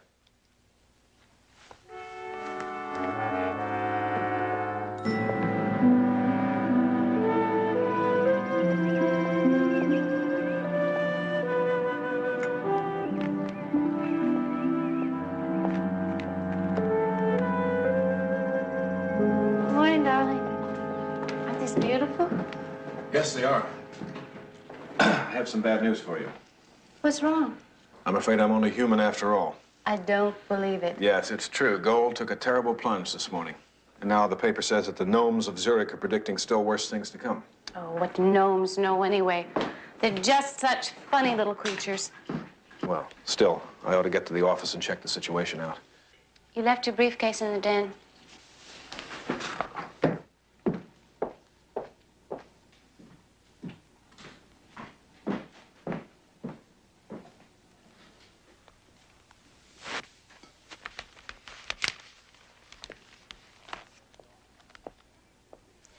I'm going to the office now. Ellie, did you see the paper about a murder last night? Yes, I did. It's terrible. It seems like there's a new one every day. Isn't that your friend? The one who was looking over that car for you? Harley. Adrienne, do you know how many Harleys there must be in Los Angeles? Anyway, his last name is Wilson, not Jessup. And he lives in the Valley, not Culver City. Anyway, you'll see. He'll be calling here any minute asking about that money I promised him last night. I'm sorry, I just thought... You thought the worst, I know. Listen, I have an idea. Let's get away from here for a while. Where? We'll go to Zurich. I can check on the gold situation, and we'll turn it into a vacation. We can work our way right down to the Greek islands. When would you want to leave? Tomorrow. Tomorrow, but what about our party? I just sent out the invitations yesterday, and I still have to meet with the caterers and the florists. All right, all right. It was a good idea, though, you have to admit. It was a great idea. Do I get a rain check? Whenever you give the word. Do I get a goodbye kiss? Of course.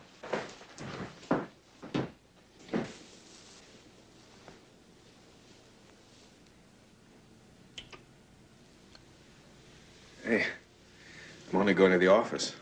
I know. But so you'll never forget to come home. I'll see you later.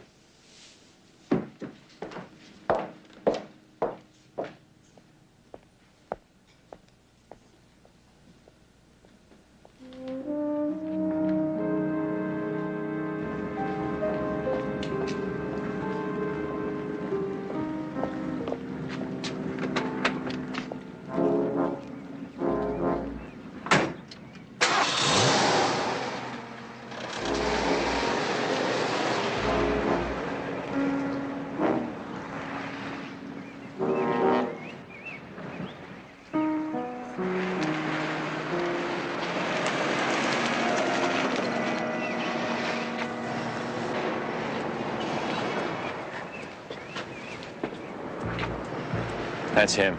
See? I told you Henderson wasn't lying. You're lucky he wasn't. Otherwise, we never would have found the lieutenant. I didn't mean to kill Henderson. Tried to make a run for it. It was an accident. It's over. Okay? The important thing now is to find out where the lieutenant has it hidden.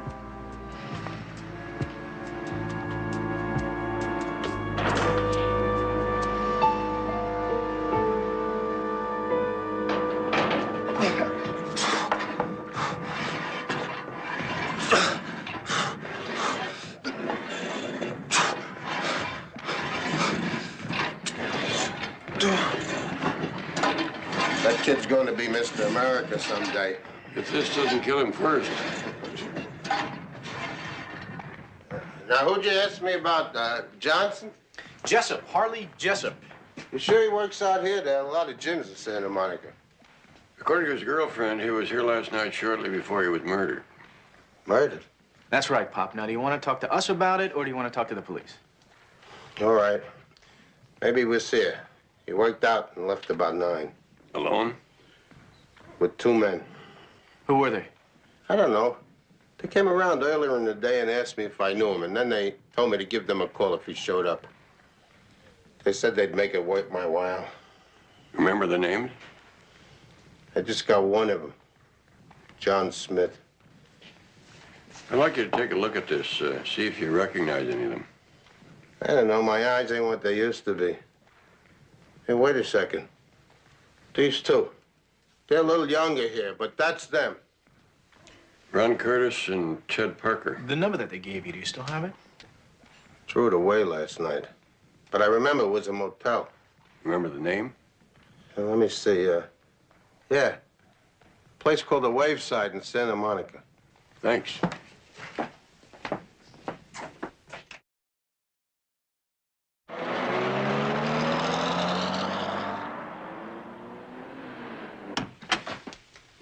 Did you find Curtis and Parker? They checked out on the Waveside Hotel a short time after the murder. I want you to find out what you can about them. Where they live, what kind of work they do, everything. All right, I'll get right on it. Oh, Dorothy and her father-in-law are waiting inside. They said it was important. Dorothy, Mr. Warner. How long have you been here? I didn't know you were coming by. Is anything wrong? Barnaby, maybe Felix was right. About what? Maybe we should drop the search for my husband. Why? What do you mean? Henderson's dead, Mr. Jones. Yes, and the fact that he was murdered seems to indicate we were coming up on something. Barnaby, he's our only link with my husband. What are we going to do? Start all over again? No, I don't think so. I have reason to believe that Henderson was murdered by 2 of his Vietnam buddies, Curtis and Parker, and all we have to do is find them. And suppose we don't? You know how long it took to find Henderson? Mr. Warner, it's more difficult for 2 people to hide than 1, and I'll find them. Are you saying this for our benefit, Mr. Jones, or for your own? I don't understand. We know the trouble you're in with the district attorney. Are you really trying to find my son or to save your own neck? Dad! It's all right, Dorothy. Mr. Warner, I've thought about that. I've thought about it quite a lot. I'd be lying if I didn't say that I am concerned about what might happen to me, but I'm more concerned about finding your son, and that's the truth. Dorothy, the other day, you asked me to stay on the case, remember? Now I'm asking you to keep me on it. What do you say? Okay. Let's go to work.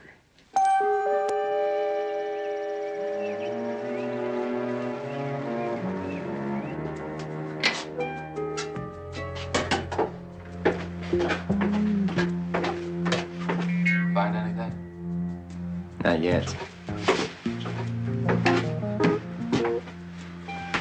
How about you? Big fat zero. You tried the attic? Yeah, I checked everywhere. Ron, it's been 5 years. How do we even know it's here? We don't. But it's gotta be somewhere. I've checked those walls over there. Maybe.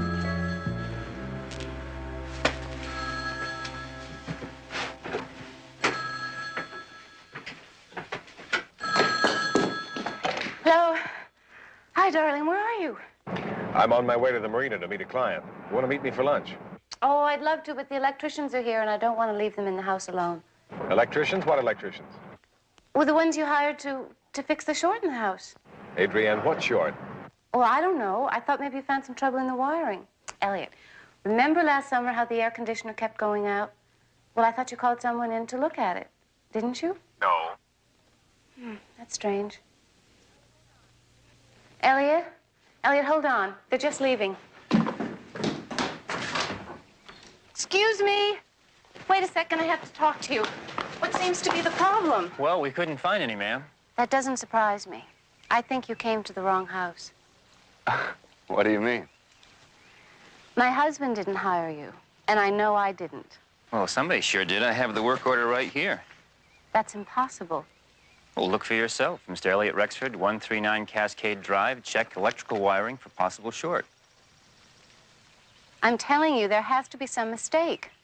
Well, I don't know what to tell you, ma'am. We just go where they send us. Have a nice day.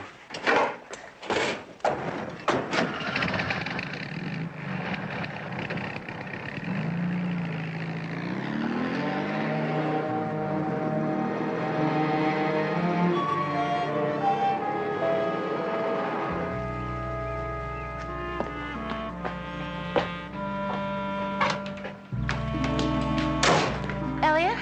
What did you find out? Well, I'm not sure. They had a work order with their name on it, but their truck did not have the name of the company on it, and neither did the work order. Adrienne, what did they look like? Oh, one was blonde and had blue eyes, and the other was tall and why? Do you know them? No, of course not. Wait a minute. Yes, I must be losing my mind. I remember calling them about a month ago. They sure took their time getting there. Elliot, I don't believe you. I don't believe myself. Imagine forgetting a thing like that. That's not what I mean. Something's wrong, Elliot. I know it. Who were those men? They were electricians. I have the name of the company somewhere back at the office. You're lying to me. Please tell me what's wrong. Nothing is wrong, darling. The price of gold went down this morning, but that's not the end of the world. I'll see you later.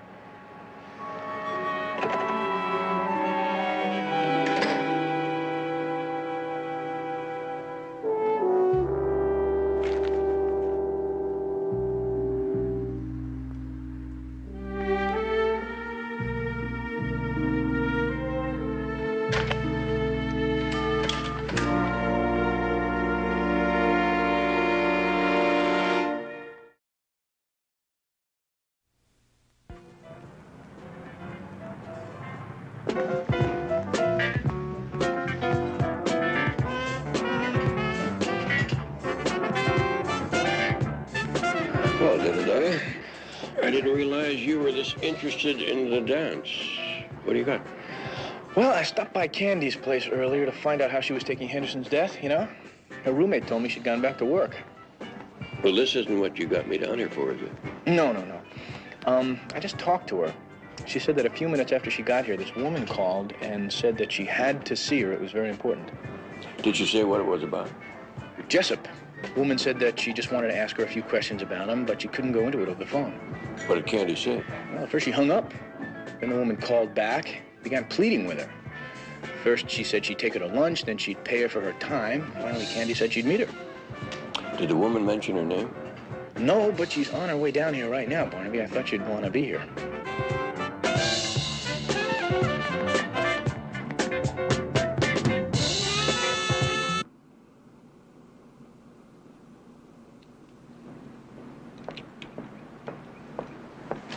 How's life treating you, Lieutenant? You don't look too happy to see us. Get in the car. Get in the car, Slick, and drive.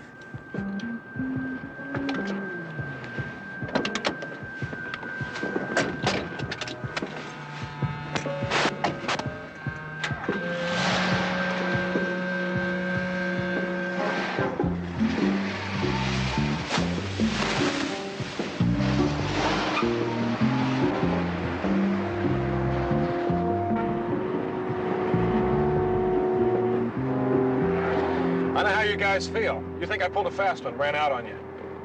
But I gotta tell you, that shipment never got here. Somebody in Saigon double-crossed all of us. They must have seen us coming. 5 marks in search of a sting. Well, somebody got rich, huh? They sure did. You. No. Although I haven't done too badly, I have to admit. Yeah, we saw your house, Lieutenant. Not my house, Parker. My wife's house. Everything I have is really hers. Like I always said, next best thing to being born rich is to marry somebody rich. I tell you what, I think I might be able to come up with a few grand for you guys for old time's sake. Tell you what, let's make it an even 5. What do you say? Turn left up there. All right. How much do you want? Turn left there, I said.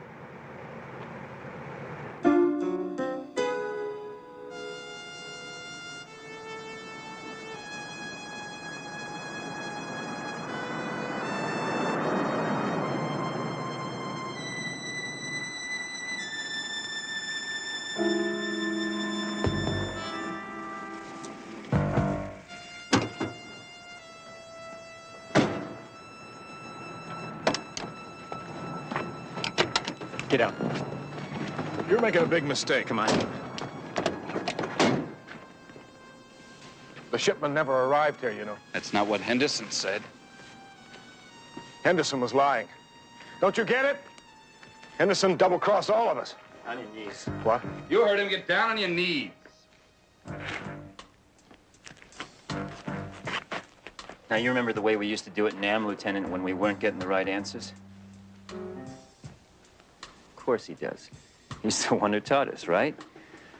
Wait. You used to get them down on their knees, and then you'd cock your pistol, and then you'd ask them one last time, nice and clear, just so they'd understand. And if you still weren't getting the right answer, Lieutenant, you'd squeeze that trigger. I told you. Remember how we always got the right answer, Lieutenant?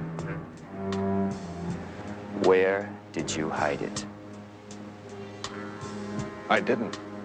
That's the wrong answer, Lieutenant.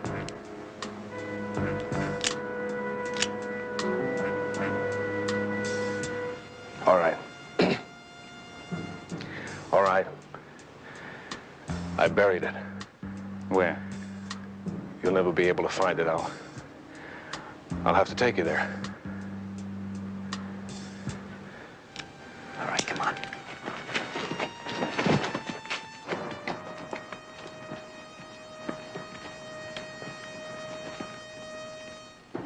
I want to thank you for seeing me. Can I buy you a drink? No. Just tell me what you want to know about Harley. I haven't got much time. Do you have a picture of him? Picture? At home, not on me. Well, then if you could tell me what he looked like. I mean, was he tall? Yeah, I guess so. Maybe 6 feet. And muscular? Well, sure. He worked out all the time. And did he have brown hair? Look, what's this all about? Who are you? Please, it's important. Yes, he had brown hair and beautiful green eyes and a nice smile. Now, why do you want to know these things? I can't tell you that, Candy. Well, then we've just finished, lady. Please, if I could just see that picture you have at home. Will you just leave me alone?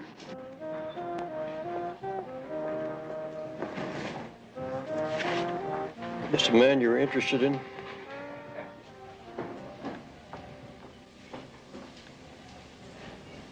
No. Could have fooled me. Who are you? My name is Barnaby Jones. This is Jedediah Jones, and you seem to be a lady who is into something way over her head. I don't know what you're talking about. Well, then why are you so interested in Harley Jessup? I'm not anymore. I had him confused with someone else. But now that I've seen his picture... Whose picture? This? Oh, this isn't Jessup. But you just said... No, you said. I showed you the picture, and you assumed it was Jessup. Why? If you'd never seen him before. Well, that was a normal assumption. Well, this man's name is Lee Henderson, and you're right. He changed his name to Harley Jessup a few years ago. You're just trying to confuse me. No, I'm just trying to make some sense out of this. Now, I'm looking for a man named Captain Colby Warner, who disappeared from a military stockade in Saigon. You ever hear of him? No. You see, somehow Henderson is tied up in all of this, along with a man named William Kelly and two other men named Parker and Curtis. I assume you've never heard of them either. No, never. And now there's you. Picture keeps getting bigger, and I don't even know your name. I told you it was just a big mistake on my part. I have nothing to do with this. Then you don't mind telling us who you are? Please. I don't feel very well. I have to find the ladies' room. I'll be right back. Barnaby, she is not coming back.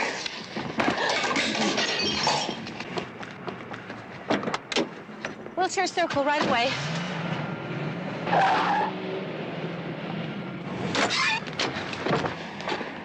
I think we can catch him, Barnaby.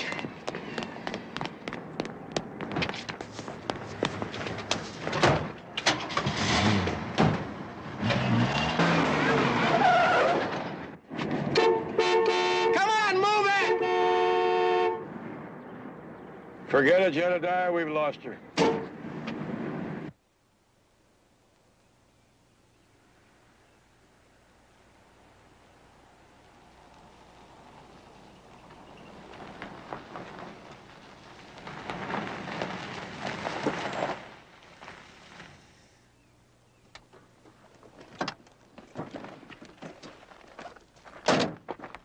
All right, where is it? It's over there, under those rocks.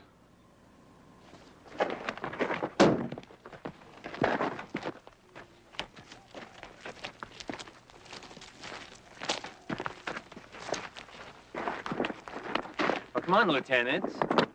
Give him a hand. Don't try anything swift, or we'll leave you out here for the coyotes to play with. Don't worry about me. I always know when I've been outmaneuvered. That's the secret to a long and healthy life. You were just saving our share for us anyway, weren't you, Lieutenant? I always look out for my team, Parker.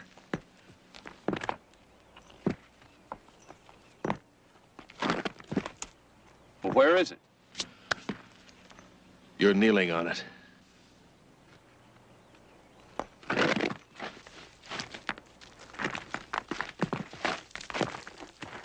Come on, give me a hand. It's here.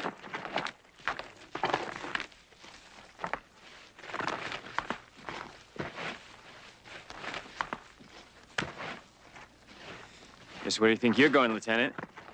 I'm just going to get a little shade, if it's okay with you. Just don't go too far. Come on, give me a hand.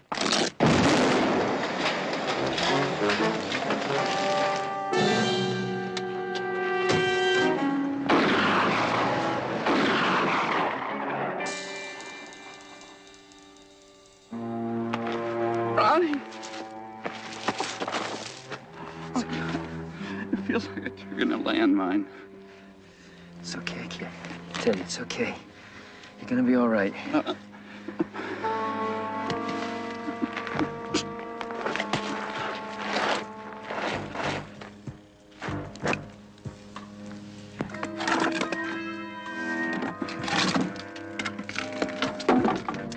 trap.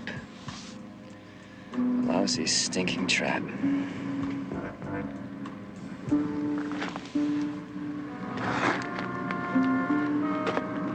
You're gonna pay for this, Lieutenant.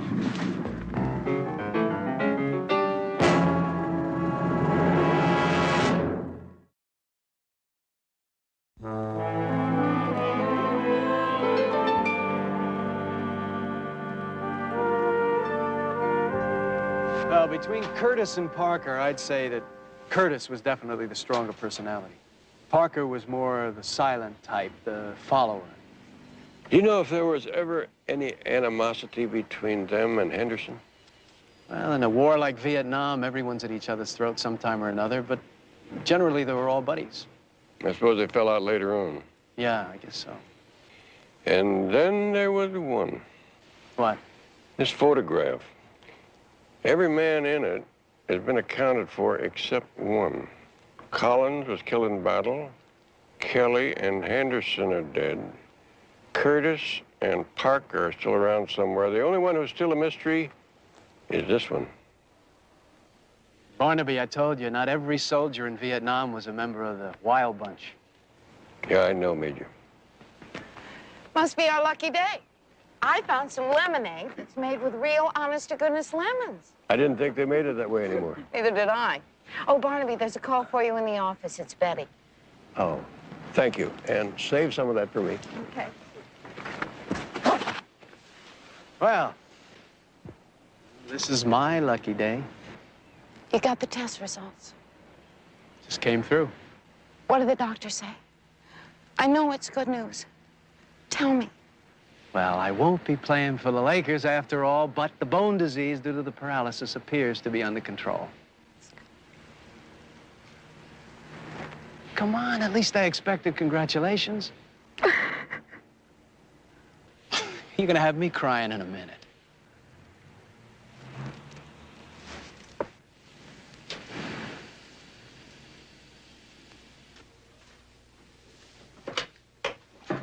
Yes, Betty, what'd you find out? Well, I finally got through to the National Personnel Records Center in St. Louis. They gave me both Curtis's and Parker's addresses in Kansas City. That's where William Kelly was from. I know. Anyway, I managed to reach Curtis's wife at home, and she told me her husband was away on business. At first, she refused to tell me where, but when I said that I was from an insurance agency and it was very important that I talk to him, she said that she spoke to him early this morning, and he gave her a number here in Los Angeles to call in case of an emergency. You are a wonder, Betty. I do my best. Did you check out the number? Mm-hmm. It's the Delmonico Motel, 91721 Venice Boulevard. I am leaving now. Tell Jedediah to meet me there.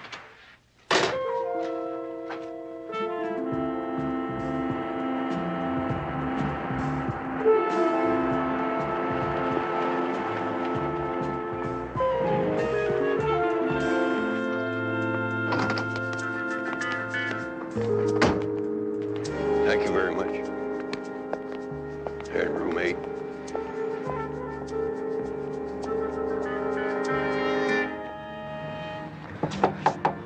Did the manager say if they were in? She didn't know. Barnaby, did you hear that? Sounded like somebody groaning. Look at that. That's blood. Oh, could you open the door, please? There's somebody hurt in there.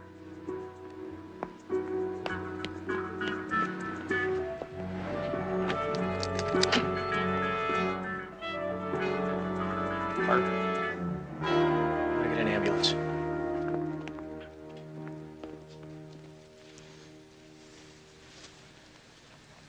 How did it happen, Parker? Booby trap. A what?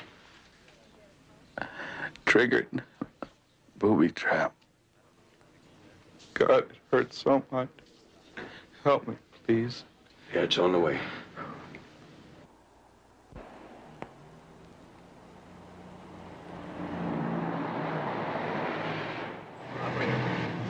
Yeah, can I have the paramedics, please?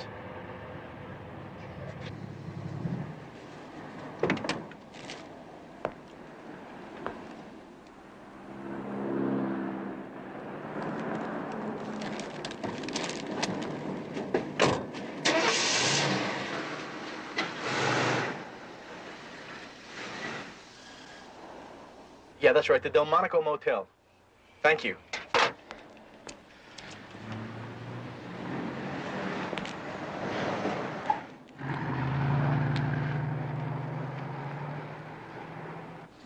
Where's Curtis, Parker? Did he go for help? It hurts. It hurts so much.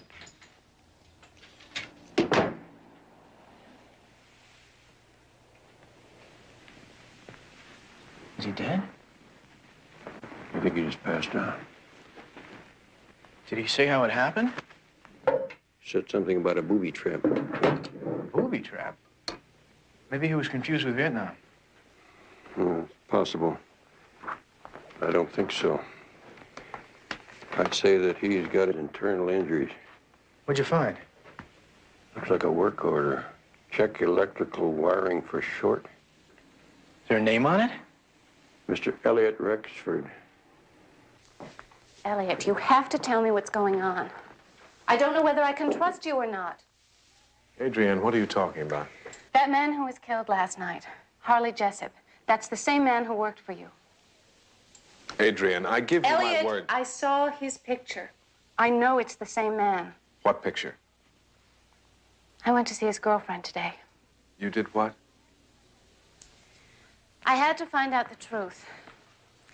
There was a private detective there by the name of Barnaby Jones, and he had a picture of Jessup, and it was the same man. And this Jones, what did he say to you? He said something about looking for a Captain Warner and that Jessup and some others were tied in with his disappearance. And he wanted to know where I fit in. And what did you tell him? Nothing, because I don't know where you fit in. That's just the point, Adrienne. I don't fit in. And neither do you. Look, there's been some terrible misunderstanding between us. All right, now here's the truth. Harley Jessup did work for me, but I promise you, and you've got to believe me, I don't know anything about his past. Then why did you lie to me? Because I didn't want to worry you. Is there something wrong with that? And the electricians? Now, that was the truth. I'd phoned them about a month ago, and it just slipped my mind. Hasn't that ever happened to you? You know it has. And did I say you were lying to me and I could never trust you again? No. All right, then. I rest my case. How does the jury find me?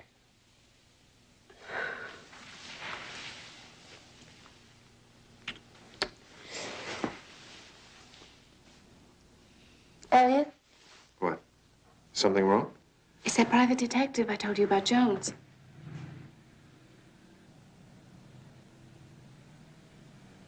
What does he want here? I didn't even tell him who I was. You better not let him see you. I'll get rid of him.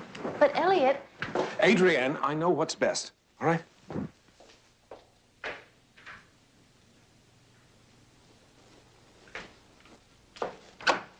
Mr. Rexford? Yes. I'm a private investigator, Barnaby Jones. I wonder if I can have a talk with you. What about? It concerns a case I'm working on. I certainly would appreciate it. I was just on my way out. Well, this won't take long at all. My, what a beautiful home you have here. Yes, it's comfortable. Now, what can I do for you? Sorry to bother you. Your gate was open. You know a couple of men named Ron Curtis and Ted Parker? No. Why? Well, maybe if I showed you their pictures, it might refresh your memory. They're the two on the left.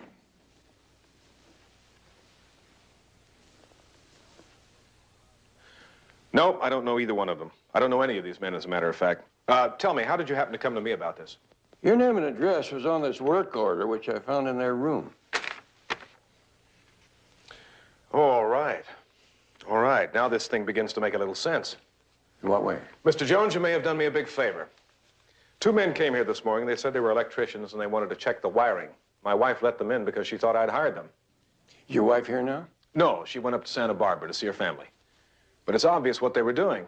They were casing the house for a burglary. That's how they operate, isn't it? Sometimes. Well, now that I know their names, I'm going to call the police. That was Curtis and... Parker, Ted Parker. Well, thank you very much for your time, Mr. Rexford. I'll be going. Well, thanks for stopping by. Mr. Rexford, we ever meet before? No, I don't think so. I guess you're right.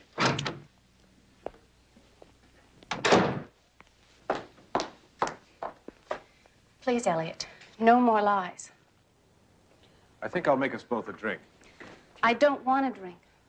I want the truth.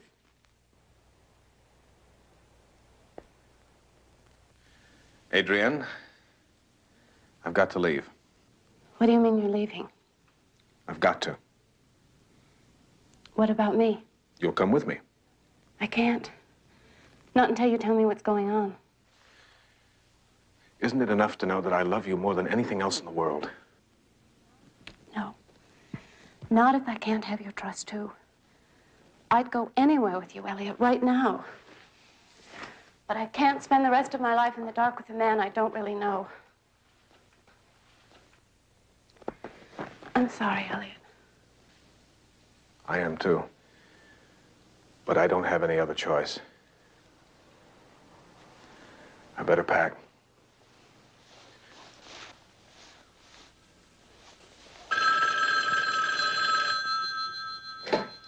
Hello. Lieutenant, there's just the two of us now.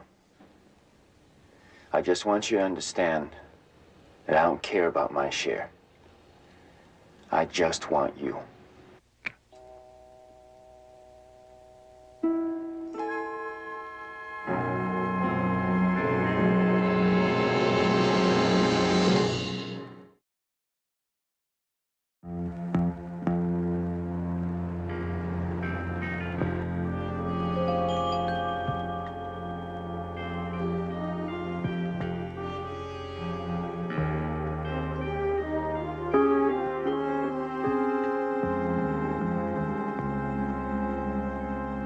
That him? Take away the mustache, and I would say we have here the missing link.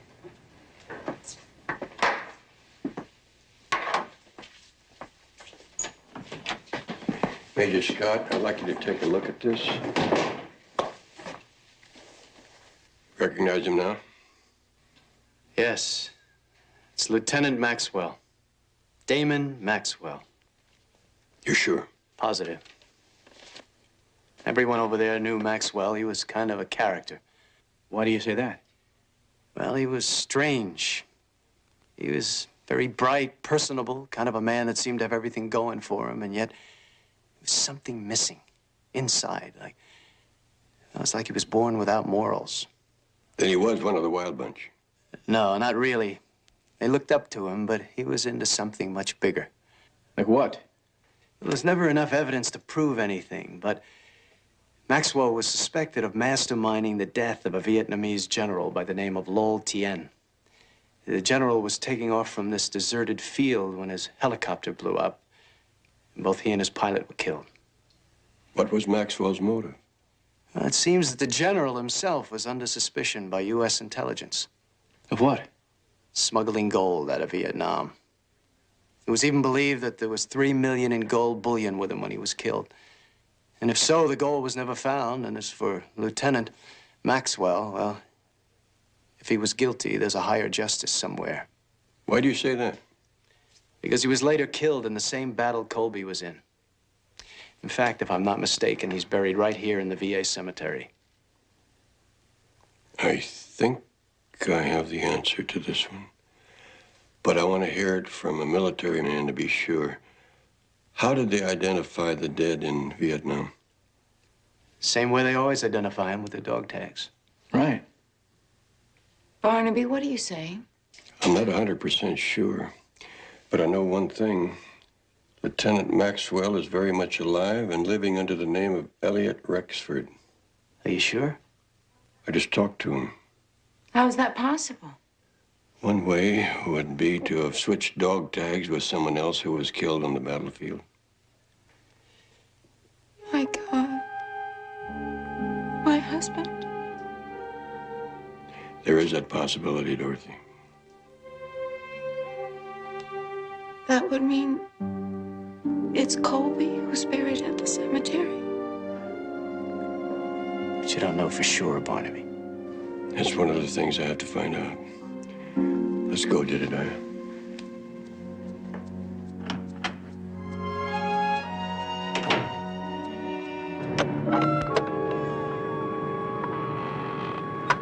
Mr. Rexford, I saw the warehouse truck leave. Is this what you've been waiting for? Yes. Get it on board the plane and tell the pilot to stand by. Yes, sir.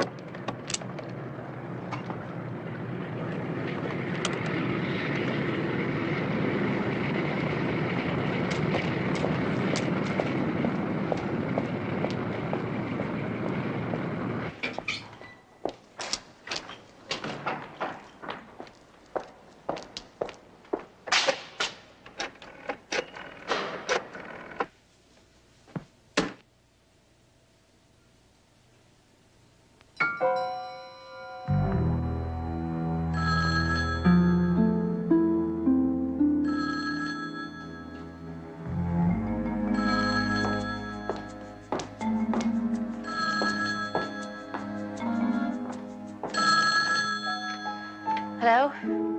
Adrienne, I love you so much. I love you very much too, Elliot.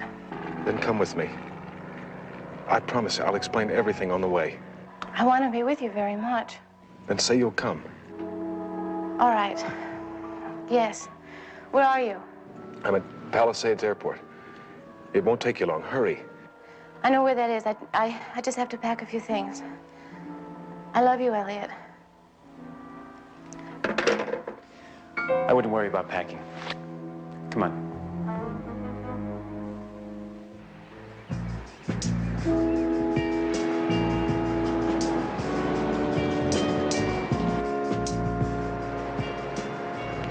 Barnaby, hold it. I see them. Curtis and Mrs. Rexford. It looks like he has a gun, Barnaby. Let's see where he's taking her.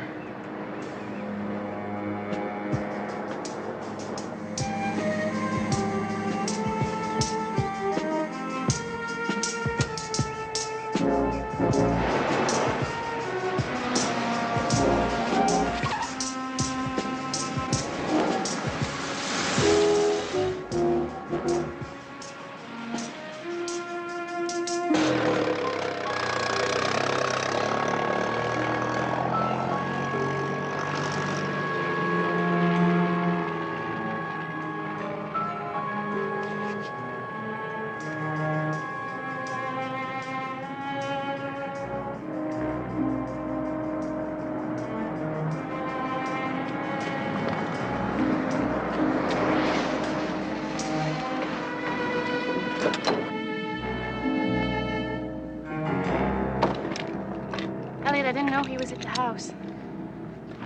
Couldn't play it straight, could you, Lieutenant? All right, Curtis, you win. Oh, I've heard that one before. So did Parker. This is different.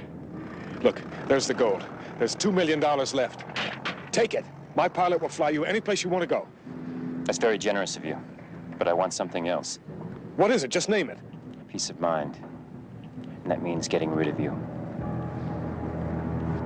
Now get over in that hangar, both of you. Come on.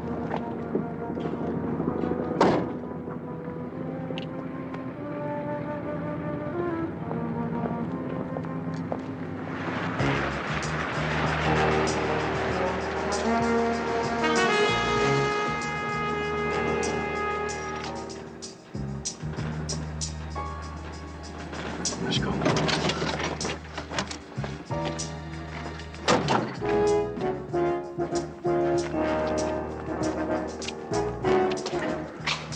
Elliot, I'm sorry. You had nothing to do with this. This is all my fault. Come on, come on. Curtis, she's the only thing in the world that means anything to me. Do whatever you want with me, but let her go. Move it. Move it, come on.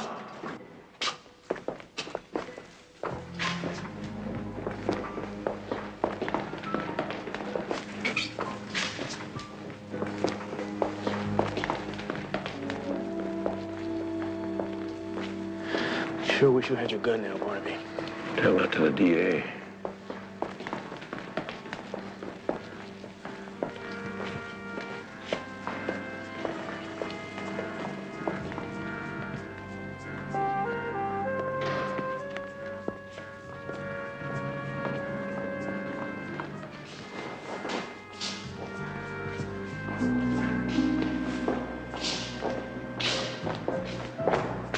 All right, right here, right here.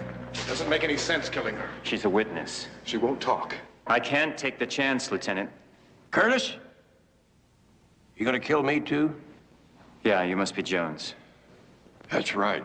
And I must admit that for a time, this case had me going around in circles, but I think I finally figured it out. Rexford here, rather Lieutenant Maxwell, masterminded the helicopter explosion which killed General Tien. With the help of the Wild Bunch, stole the gold. What did he tell you, Curtis? That when the shipment arrived, he would contact you and you would all split it up? Yeah, that's right. But he never did. Now, about Captain Warner. What did you do, Lieutenant? Find his body on the battlefield, switch dog tags so that you'd be listed as killed in action? Elliot. Not a pretty picture, is it, Mrs. Rexford? Your husband and Henderson were picked up later in Saigon, charged with desertion. Somehow they managed to escape before his true identity was discovered, and it all went on Captain Warner's record. So, once back here, all they had to do was pick up the gold, change to a new identity, Elliot Rexford, and come into your life. All right, that's enough. That's enough for everybody.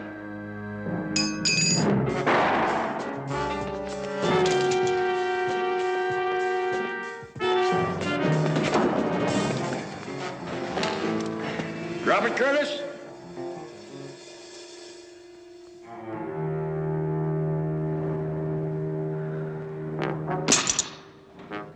Kick it to me. Kick it to me.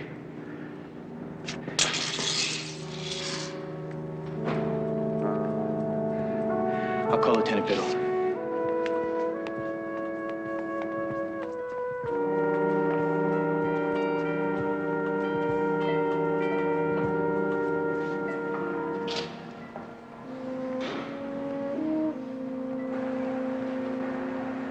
And lastly, to his wife, his father, his friends, I say to them, Captain Colby Warner was a good and dedicated officer.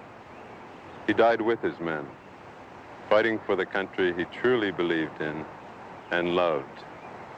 And thus he died a soldier's death.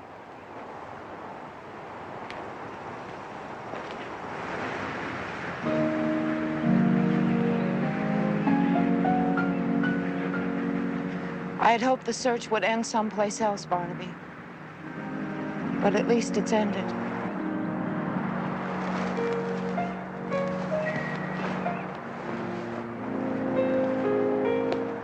Now you're free to go and live your own life, and I'm sure that's the way he wanted it. Barnaby, you remember I said Vietnam wasn't the kind of a war that produced heroes? Yes. Well, I think I was wrong. Maybe the hero was just the average soldier doing a job he didn't really like or understand. You ought to put that in your book. I think I will. Maybe Dorothy will help me.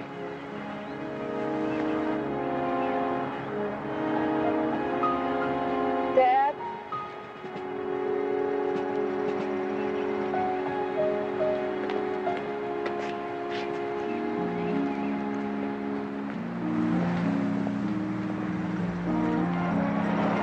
Now, Barnaby, before I left the office, Lieutenant Biddle called.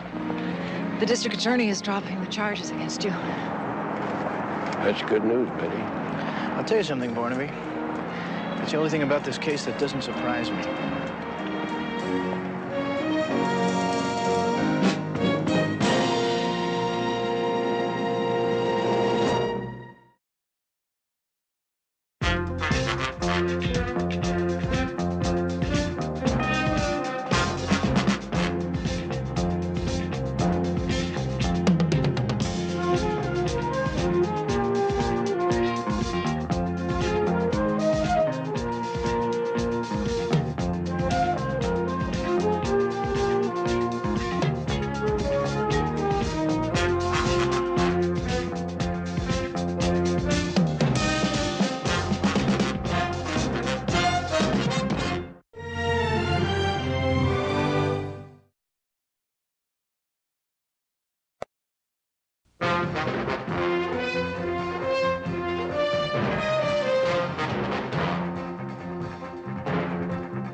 Barnaby Jones, starring Buddy Ebsen.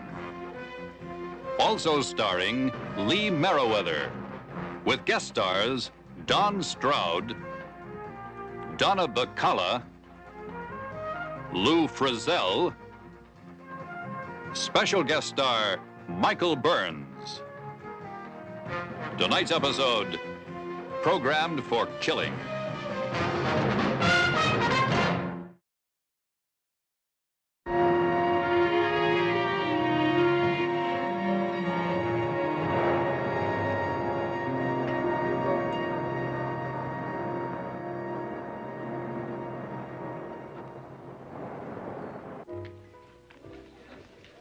What a wonderful surprise.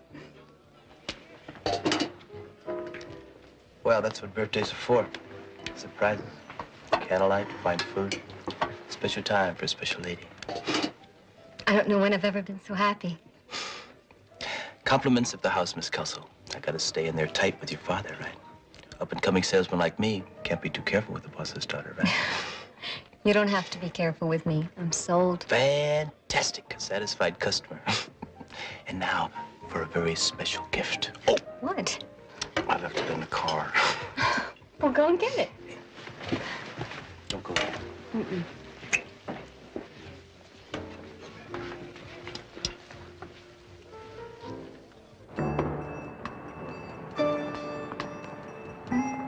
Oh, can I help you, sir? Listen, I just want to get something on my car. Thank you. Good evening, ma'am.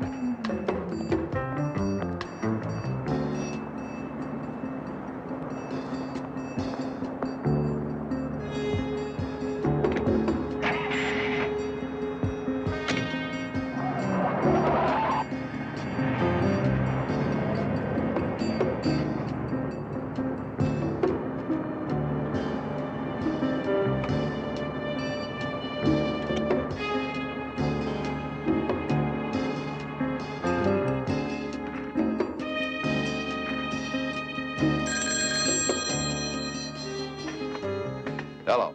Hello, Mr. Kelso? Chuck, where the W been? You were supposed to be here 20 minutes ago. Yes, sir. That's why I'm calling. I've been held up. Look, Summers, I don't want excuses. I want you down here now. You've got some tall explaining to do. I don't understand, sir. Oh, you don't? Well, I'll give you a choice. You can come down here now, or you can talk to the police, whichever you like. Yes, sir. I'll be right there. Are you in the supervisor's office? Yes. I'll wait for you here. I'll be right there, sir.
birthday, honey. May I open it? Of course, that's what it's for. Oh, John. Oh, it's lovely. Yeah.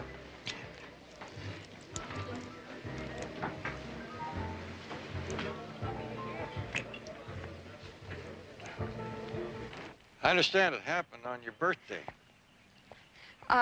Yeah, I had gone out to dinner with a friend. If he hadn't been with me when I got the news, I don't know what I would have done. You said your father had been very troubled lately. Yes, and that wasn't like Mac. I mean, not even when we didn't have all of this. Did he ever say what was bothering him? Only that he had felt betrayed. That someone was knifing him in the back. Did he have any enemies? I've never known him to do an unkind thing in his life. He always said he was still just a day laborer at heart. My father was a very good man, Mr. Jones. Sometimes even a good man has enemies he doesn't know anything about. That's what has me worried. Of course, the police report said it was an accident, malfunction of equipment. Believe me, I sincerely hope it was. But if it wasn't, I must know.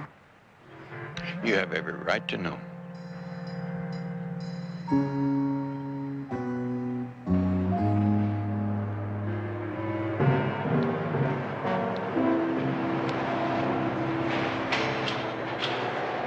We call it the monster. I can well see why, Mr. Downey. It can move 10 tons around, just like that.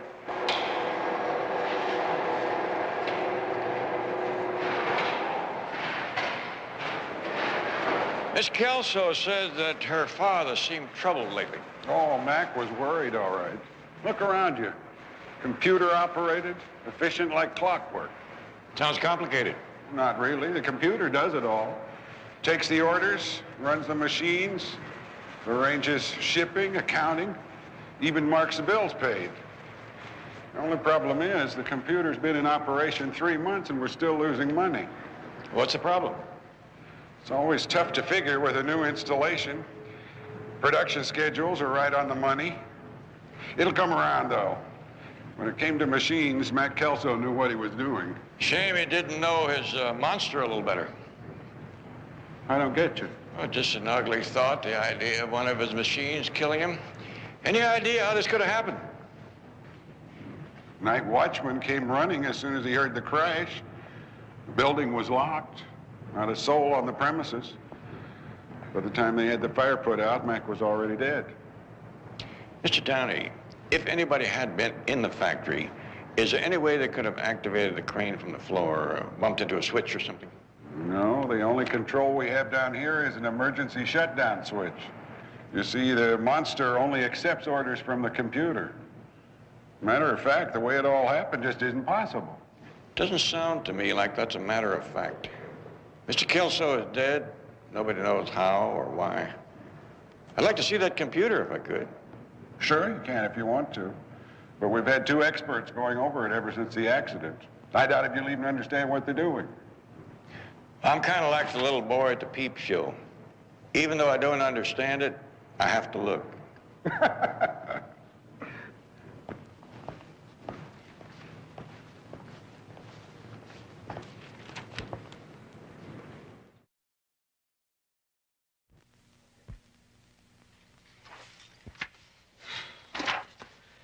I've been through these circuits 3 times.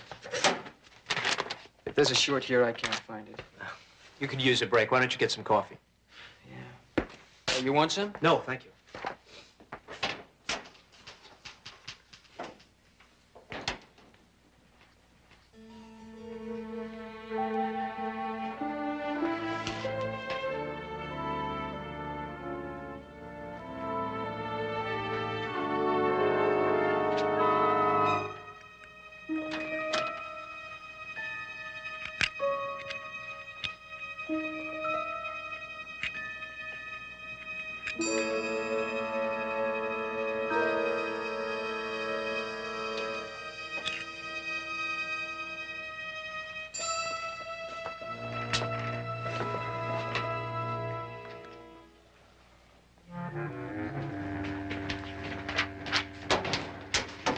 Jones, this is Brian Elder. The Clarion computer people say that if he can't answer your questions, they can't be answered. Mr. Jones is a private investigator. He's looking into the accident for Miss Kelso. I'm afraid I have to get back to the line. If you need me, don't hesitate to call. Thank you very much. Oh, this is James Garcia. How do you do, sir? Glad to meet you. Excuse me. Well, where would you like to start, Mr. Jones? Well, I'm sort of like the old maid asking about marriage. Questions are tougher to come by than the answers. This one box runs the whole plant. No, not quite. That box is merely a terminal. The master computer is located in a very large building downtown. The commands put in here are relayed to that master computer. Then, by using information stored on Kelso program tapes, it responds by sending back the appropriate electronic signals to activate the system requested. Like the crane out there. Yes, but we provide Kelso with many other services as well. Automated assembly, accounting, shipping. You might say we run this entire operation. Hey, Brian. Looks like I get to keep my union card. Here it is. Well, you found it, huh? I bet I looked at this B14 circuit a dozen times and didn't see it. I just don't get it. Could I see that? Sure. You see that bent connector there? It shorts the one on the other side. Got a little mark on it. Looked like it could have been done with a tool or something. Pardon me. Any idea how that could have happened? I'm afraid our lab people have to make that determination. Well, when they get all through with it, could I have that little gadget? Mr. Jones, that's something you'll have to arrange with my superiors. All right, I'll do that. Well, I'm much obliged to you gentlemen for your time.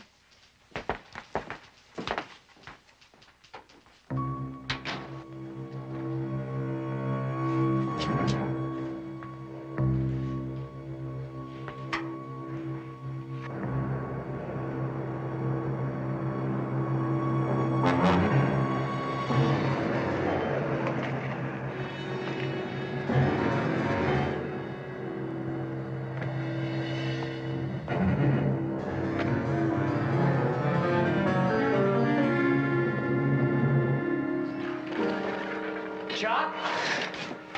Chuck? Ryan! Chuck. You are my man! Hey, I heard how they discovered that flaw in the terminal. You handled it beautifully. And you also heard about Jones, the private detective your girlfriend hired? Oh, sure. Listen, don't worry about that. I can handle Emily. She put me next to old man Kelso now, didn't she? Yeah. And if Jones finds out you killed him?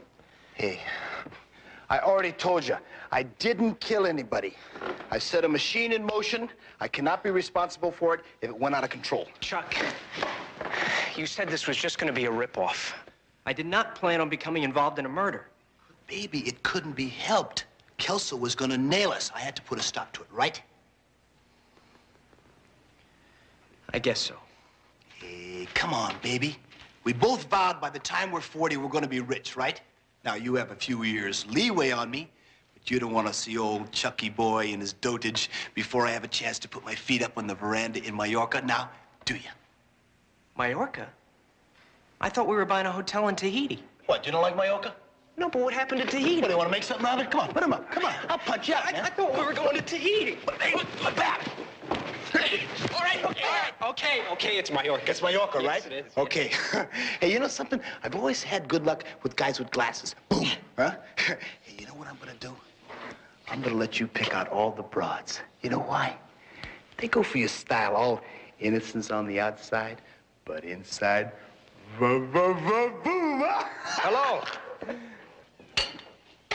You fellas are a little lax with security, aren't you? Now, why should two legitimate businessmen like us worry about security? How are you, Mr. Griffith? Well, I'm fine. If you boys got the merchandise. Have we got the merchandise? Come on.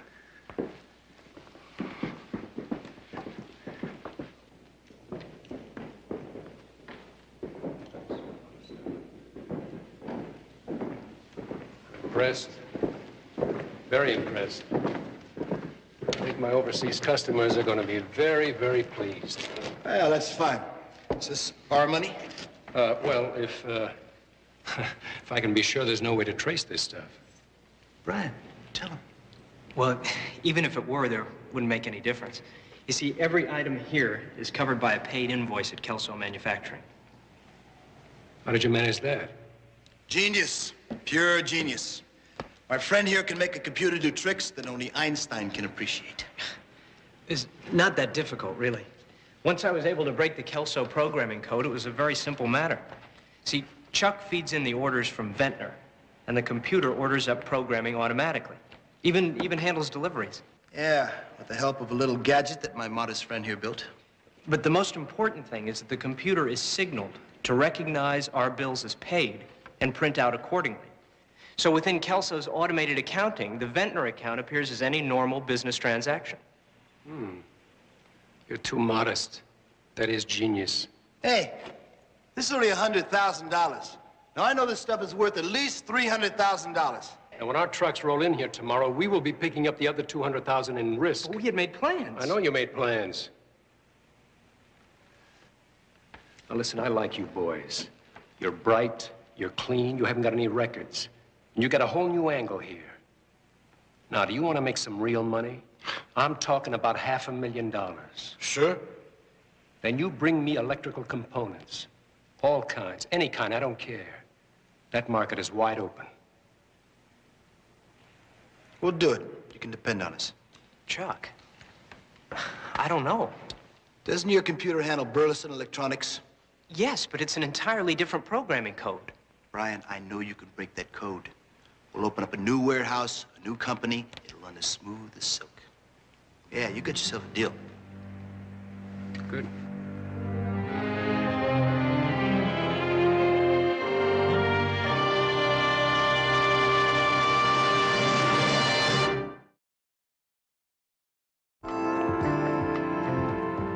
What you see here is only the tip of the iceberg. Actually, Charlie occupies another 8 floors. Charlie? C for Clarion, C for Charlie. Very impressive. Have you figured out yet how Charlie activated the crane out at Kelso Manufacturing? Well, our lab people are still looking at that terminal connector, but while it's possible that it was the culprit, I'd bet against it. Dr. Lincoln, is there any other way it could have been done? Well, it's a baffler. It would require access to the computer. That means that somebody would have to have the specific binary code for the Kelso program. Now, hold on, I can't make heads or tails out of that.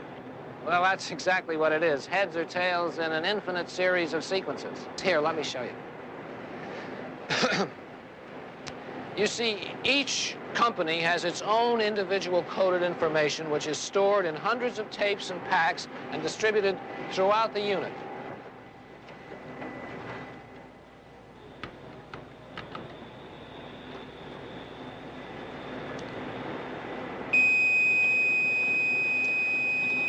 That would send a Greyhound running for cover. That's Charlie speaking. Oh, I guess I didn't get his message. Well, he's saying, who are you? Now, you answer by entering your secret number. That number is your password. If you have the right number, he says, oh, yes, I recognize you. What can I do for you? But if you don't, he won't talk to you. I see. In order to get anywhere, you have to talk his language. Exactly. And each program has an entirely different language. So you see what the odds are against anyone jumping the system. Oh, Mr. Elder, we were just on the way over to your office. I didn't expect to see you here. Mr. Jones feels that Charlie's untrustworthy. Oh, no, I just feel that possibly he swapped stories with the wrong crowd. Well, you explained to Mr. Jones that all our programs are designed by independent programmers? Oh, yes. You see, the codes are secure even from our people here. They can't be broken. That's what the doctor said. But a few years ago, people were saying the same thing about the DNA molecule. Now chemists read it like a book. Well, Brian's right. The chances are less than 1 in a million. You see, you have to remember something, Mr. Jones. Charlie does not make mistakes. He made a big one at Kelso. There was a man killed. Dr. Lincoln says anybody could have done it if he were able to talk to Charlie. Well, I'm afraid I'm going to have to leave the science fiction to you gentlemen. I'm late for a meeting, excuse me.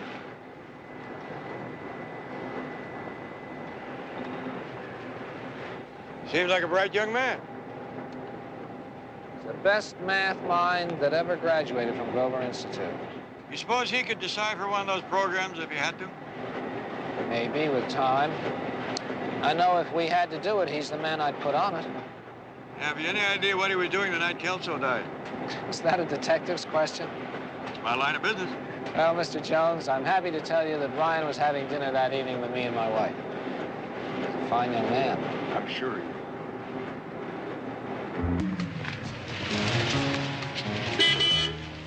Hi, honey. How you doing? I just got your call. Why didn't you tell me you were leaving? Oh, I'm sorry, honey, but I've been talking to the Burleson people for a long time now. When the opportunity came up, I grabbed it. It's a big step forward. But you didn't have to leave. I would have spoken to someone here. Hey, that's not my style. When I come to you, I want to be on my own 2 feet. What would this mean to us? Honey, I'm changing jobs, not my life. You know what I mean?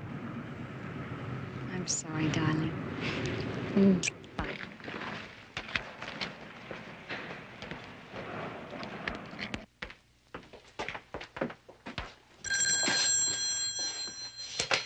Summers. It's Brian, Chuck. That private investigator Jones has been nosing around Clarion all morning. I think he's onto something. Hold on a second.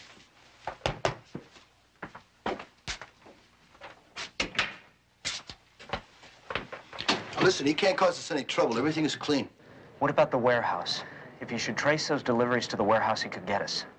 Not a chance. The warehouse is empty. Now, if it'll make you feel any better, I'll go down and double-check myself after work. Yes, I'd feel a lot better. Now, just relax. I want you to concentrate on breaking the Burleson Code. Everything there is go. Go, go, go. All the way to Mallorca, right? Okay, later.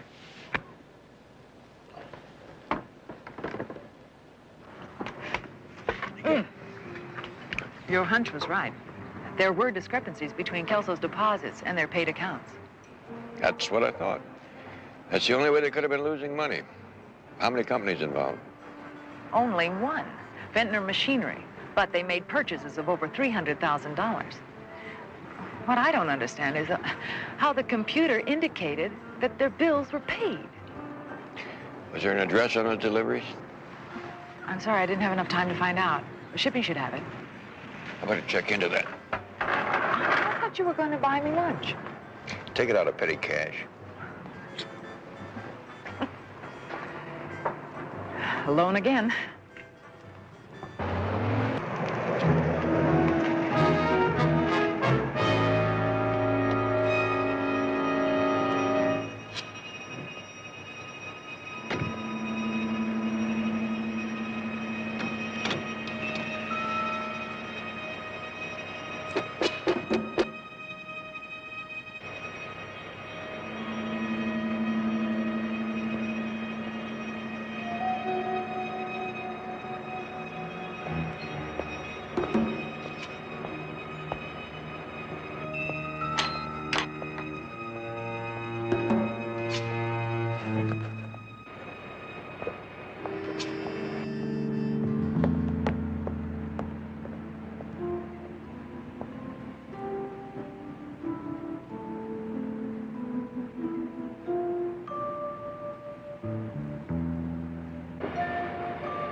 Anybody home?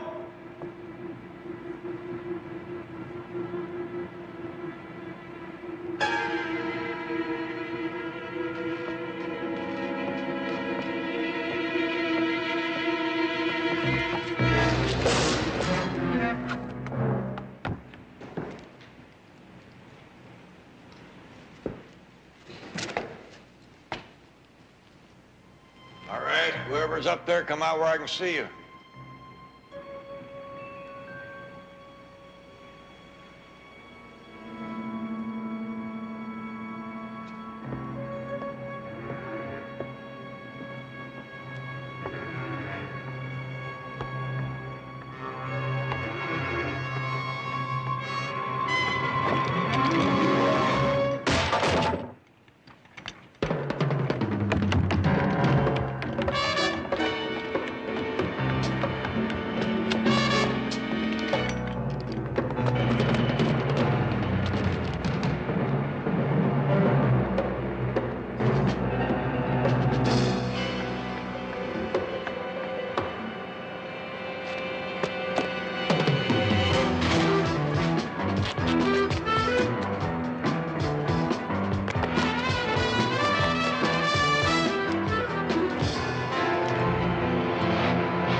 Chucky, now you promised me champagne. Now you know your Vera girl can't drink anything but champagne. Now, Vera girl, it's on its way. You keep it in gear and it'll be here.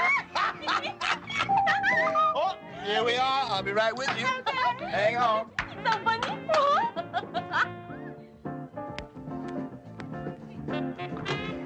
Come in, come in. I've been worried about you. Listen, did you break the Burleson code? Yeah, I got it right here. Okay, fine. We're right on schedule. I've opened up the new warehouse. Do you know where we are now? Stonehurst Industries. All right. Yeah, now wait till you meet the girls. You're gonna love them. Hi. Hello. All right. Now, I want you to meet a very good friend of mine, Vera Alice. I want you to meet the genius, Brian. How are you? Oh, gee, cute. Didn't I tell you? Now, you take real good care of my man here, huh? Vera and I are gonna go get some ice, and I'm gonna fix you up a little drink. You got plenty of ice. Honey, we defrost the icebox, huh? Well, but you know... I don't want to hear about no, it. But, put me down, silly. Put me down, silly. Put me down. Excuse me. Well, that Chucky's sure card, ain't he? Yes, he's very good with people. You're kind of shy, ain't you? No. Well, yes, I guess I am a little bit. You don't need to be. I mean, not around me. Ooh. I mean, there's nothing I like better than a good party. You know what I mean? Yes, that's very nice. You bet it is. Listen, you want to dance? No, I don't think so, thank you. I bet you don't know how to dance, do you? I'll teach you how to dance. I'll bet Prude Alice can teach you how to do a lot of things. Come on, dance with me. Come on. No, thank you. Come on, I want to dance. No. Come on, it's fun. Please. Come on, dance Please. with me. Come on and Please. dance. I love to dance. Please, I don't want to. Well, what's the matter with you anyways? You think you're special or something? Look, I'm sorry, okay? I'm very sorry. Well, now, how you kids getting along, huh? I'll bet you're having fun. Your friend here's playing awfully hard to get. Where'd you find him anyway? Under a rock? Chuck, I need to talk to you. Honey, my friend here's been under a tremendous strain. Alice, come on, baby. Take us out by the pool. I'll be right out. Everything will be cool. Get my drink, okay? Everything's cool. Come on, have a drink. Hey, what is it with you? Alice is a very sharp chick. I can't talk to her. I don't know. I don't know. She's just... I thought we were risking our necks for something different, that's all. What do you want, Madam Curry in the middle of what we got going? If I could just talk to her, it'd be different. Oh, champagne's here. Darling. Hi. You didn't call. I thought we were going to go out and celebrate the new job, you know, and go to dinner. But I see you've already got other company. But I can explain all this. Well, I don't think an explanation's necessary. Very foolish, that's all. I'm sorry if I've interrupted anything. Yeah, but Emily.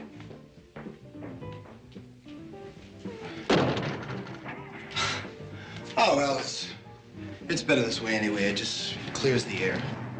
She was no use to us anyway, right? Hey, boom.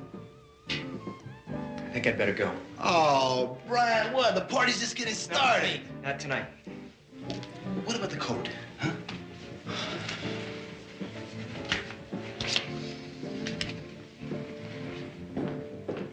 I'll call you tomorrow. Sure. Tomorrow.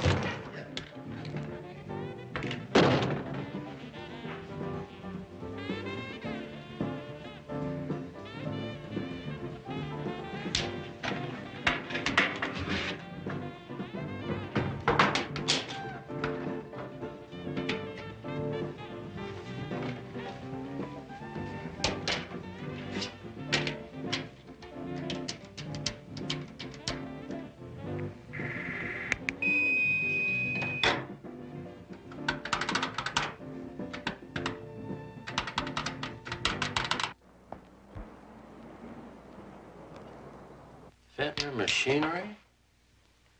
Yeah, I remember those two. There were two? Yeah, the one fella, tall, husky, good-looking. Simpson, I think he said his name was, did all the talking. Said they wanted this warehouse. Do you recall the other one's name? No. Didn't mention it. Sure wasn't the type you'd expect in that business, though. How so, Mr. Greening? You know, he seemed like he belonged more in his mother's apron string. Couldn't have been more than 30. Little guy. I remember he had a funny way of filling with his glasses every now and then. Exactly what way was that? You know, some people are constantly pushing them back in their nose like they're going to fall off.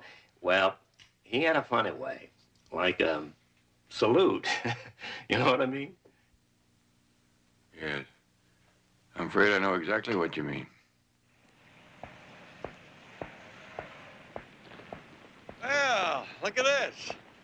I'm getting luckier than a five-footed rabbit. I was just on my way up to see you. Well, I only have 20 minutes left for lunch, Mr. Jones. Perhaps later.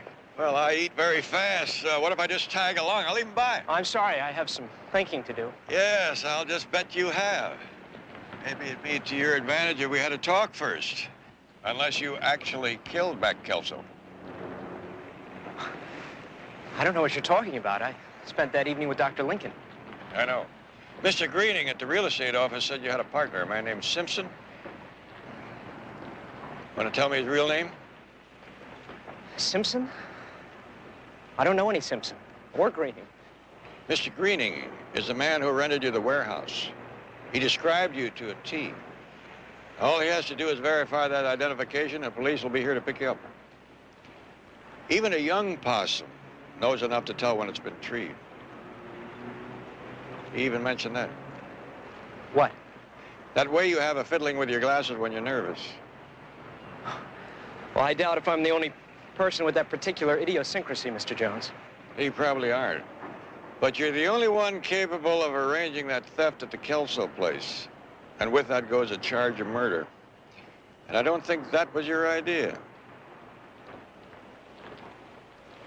If you have something, Mr. Jones, evidence, I suggest you take it to the police.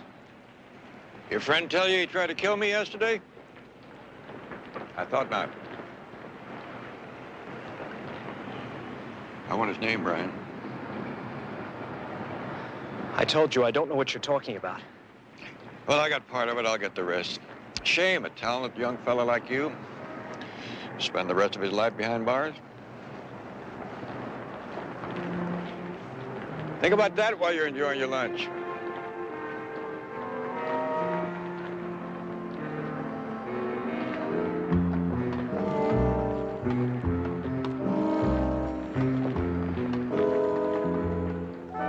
Sit down, I'll make you a drink.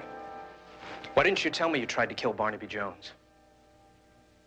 Who told you that? He did. He's got us, Chuck.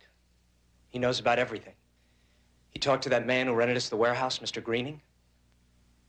Did he mention me? No, not by name.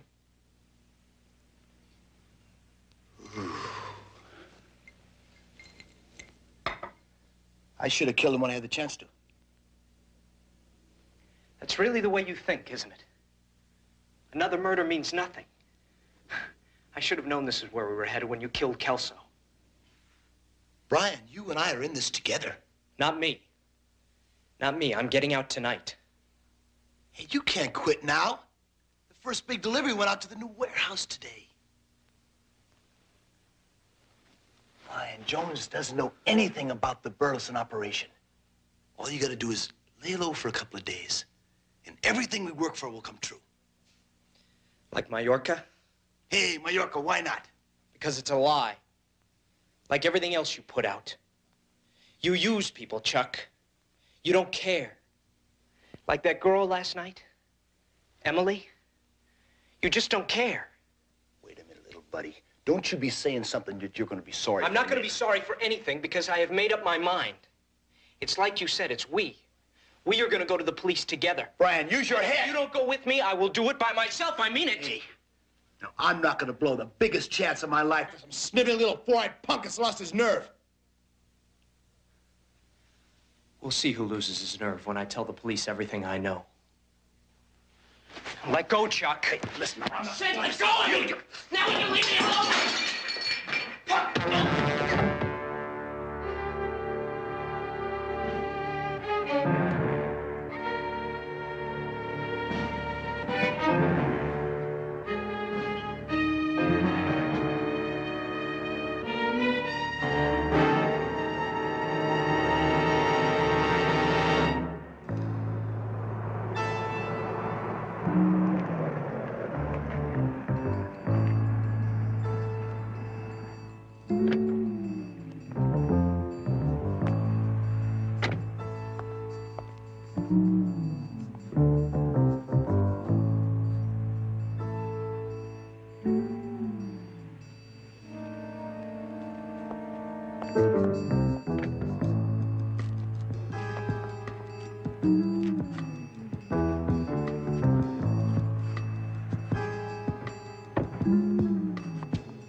You discovered who betrayed my father? 2 men were using the new computer system to rob your father blind. I got a line on one of them, but unfortunately, he died last night. Well, sit down. Do you recall ever seeing this man? Do you know him? I've seen him Where? with Chuck. Chuck? Chuck Summers. He used to work for my father. But he couldn't have had anything to do with Mac's death. They were the best of friends. Besides, he was with me that night. It was the night of the birthday supper. Yes. Did he leave you at any time during that evening? No. Oh, wait, yes, he did. He went to the car to get my gift. But that couldn't have taken more than 5 minutes. Where can I find Chuck Summers? Well, we've broken up, and he no longer works for the company. He's at Burleson Electronics now. You have a picture of him? Yes, I do.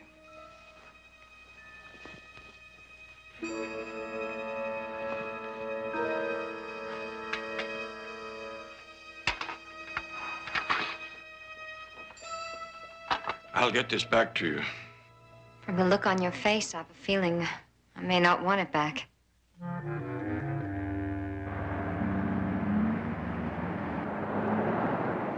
Yeah, I remember this dude. Think back. Did you see him last Tuesday about 8 o'clock? Yeah, he took a briefcase out of his car and went to that phone booth over there. You sure? He was supposed to be picking up a birthday present. Right on. When he finished his call, he took the case back to the car and copped a small package. Then he took it inside. Didn't any help to you? I'd say you're right on.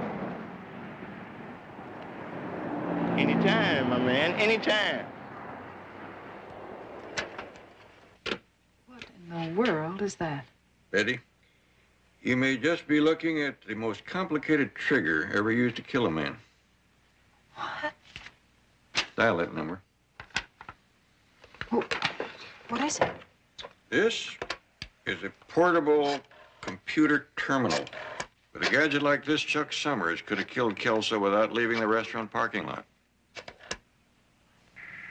How?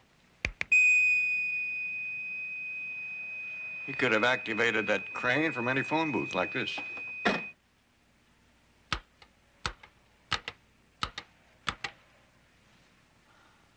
Then it wasn't a short found in the computer terminal. I don't think so. I think that Brian did that little piece of hanky-panky after the fact. And Summers has the perfect alibi. Not if I can tie him to the Kelso theft. I think they're pulling the same stunt over at Burleson Electronics. All I have to do is prove it. With a little help from your friend Charlie? Yes. Call Dr. Lincoln at that number. Tell him I need a search of all Burleson sales over the last few days. Tell him I'll be right over. It shouldn't take long now. We've programmed selectively to take accounts according to size and delivery techniques. We've encoded our invoice payments directly from the deposit account records. Should have your baby any second. How close will you be able to come? Closer than I did with Brian. I'm afraid I feel partly responsible. It's only human. Charlie's the only one around here who makes judgments without emotion.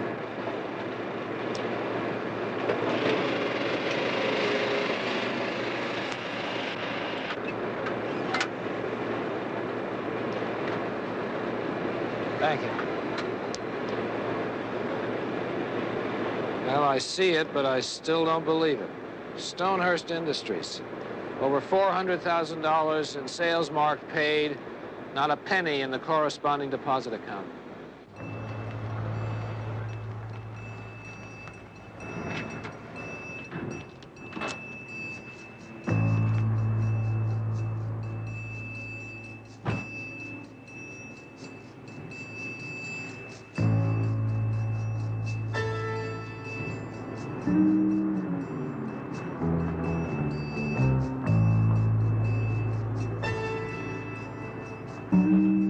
That's terrific. Really terrific. I'm very proud of you, Chuck. Now, this is the way to do business.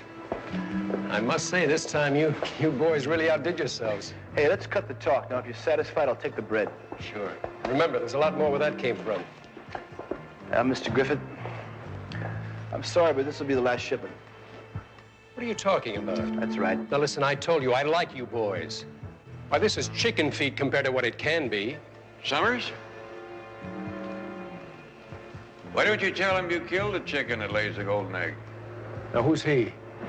He's a private detective. We'll have to get rid of him. That's not beyond my experience. You two don't think I'm stupid enough to have come in here by myself, do you? Get out, Chuck! Get out!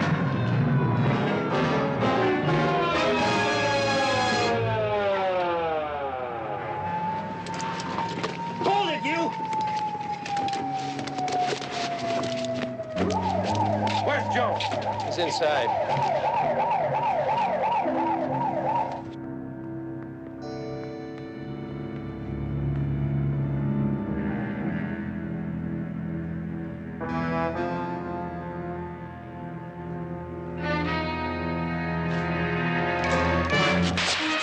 Hold it!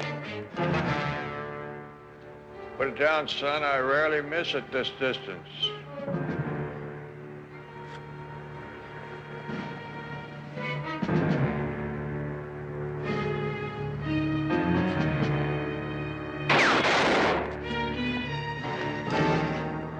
I thought I told you to take it easy.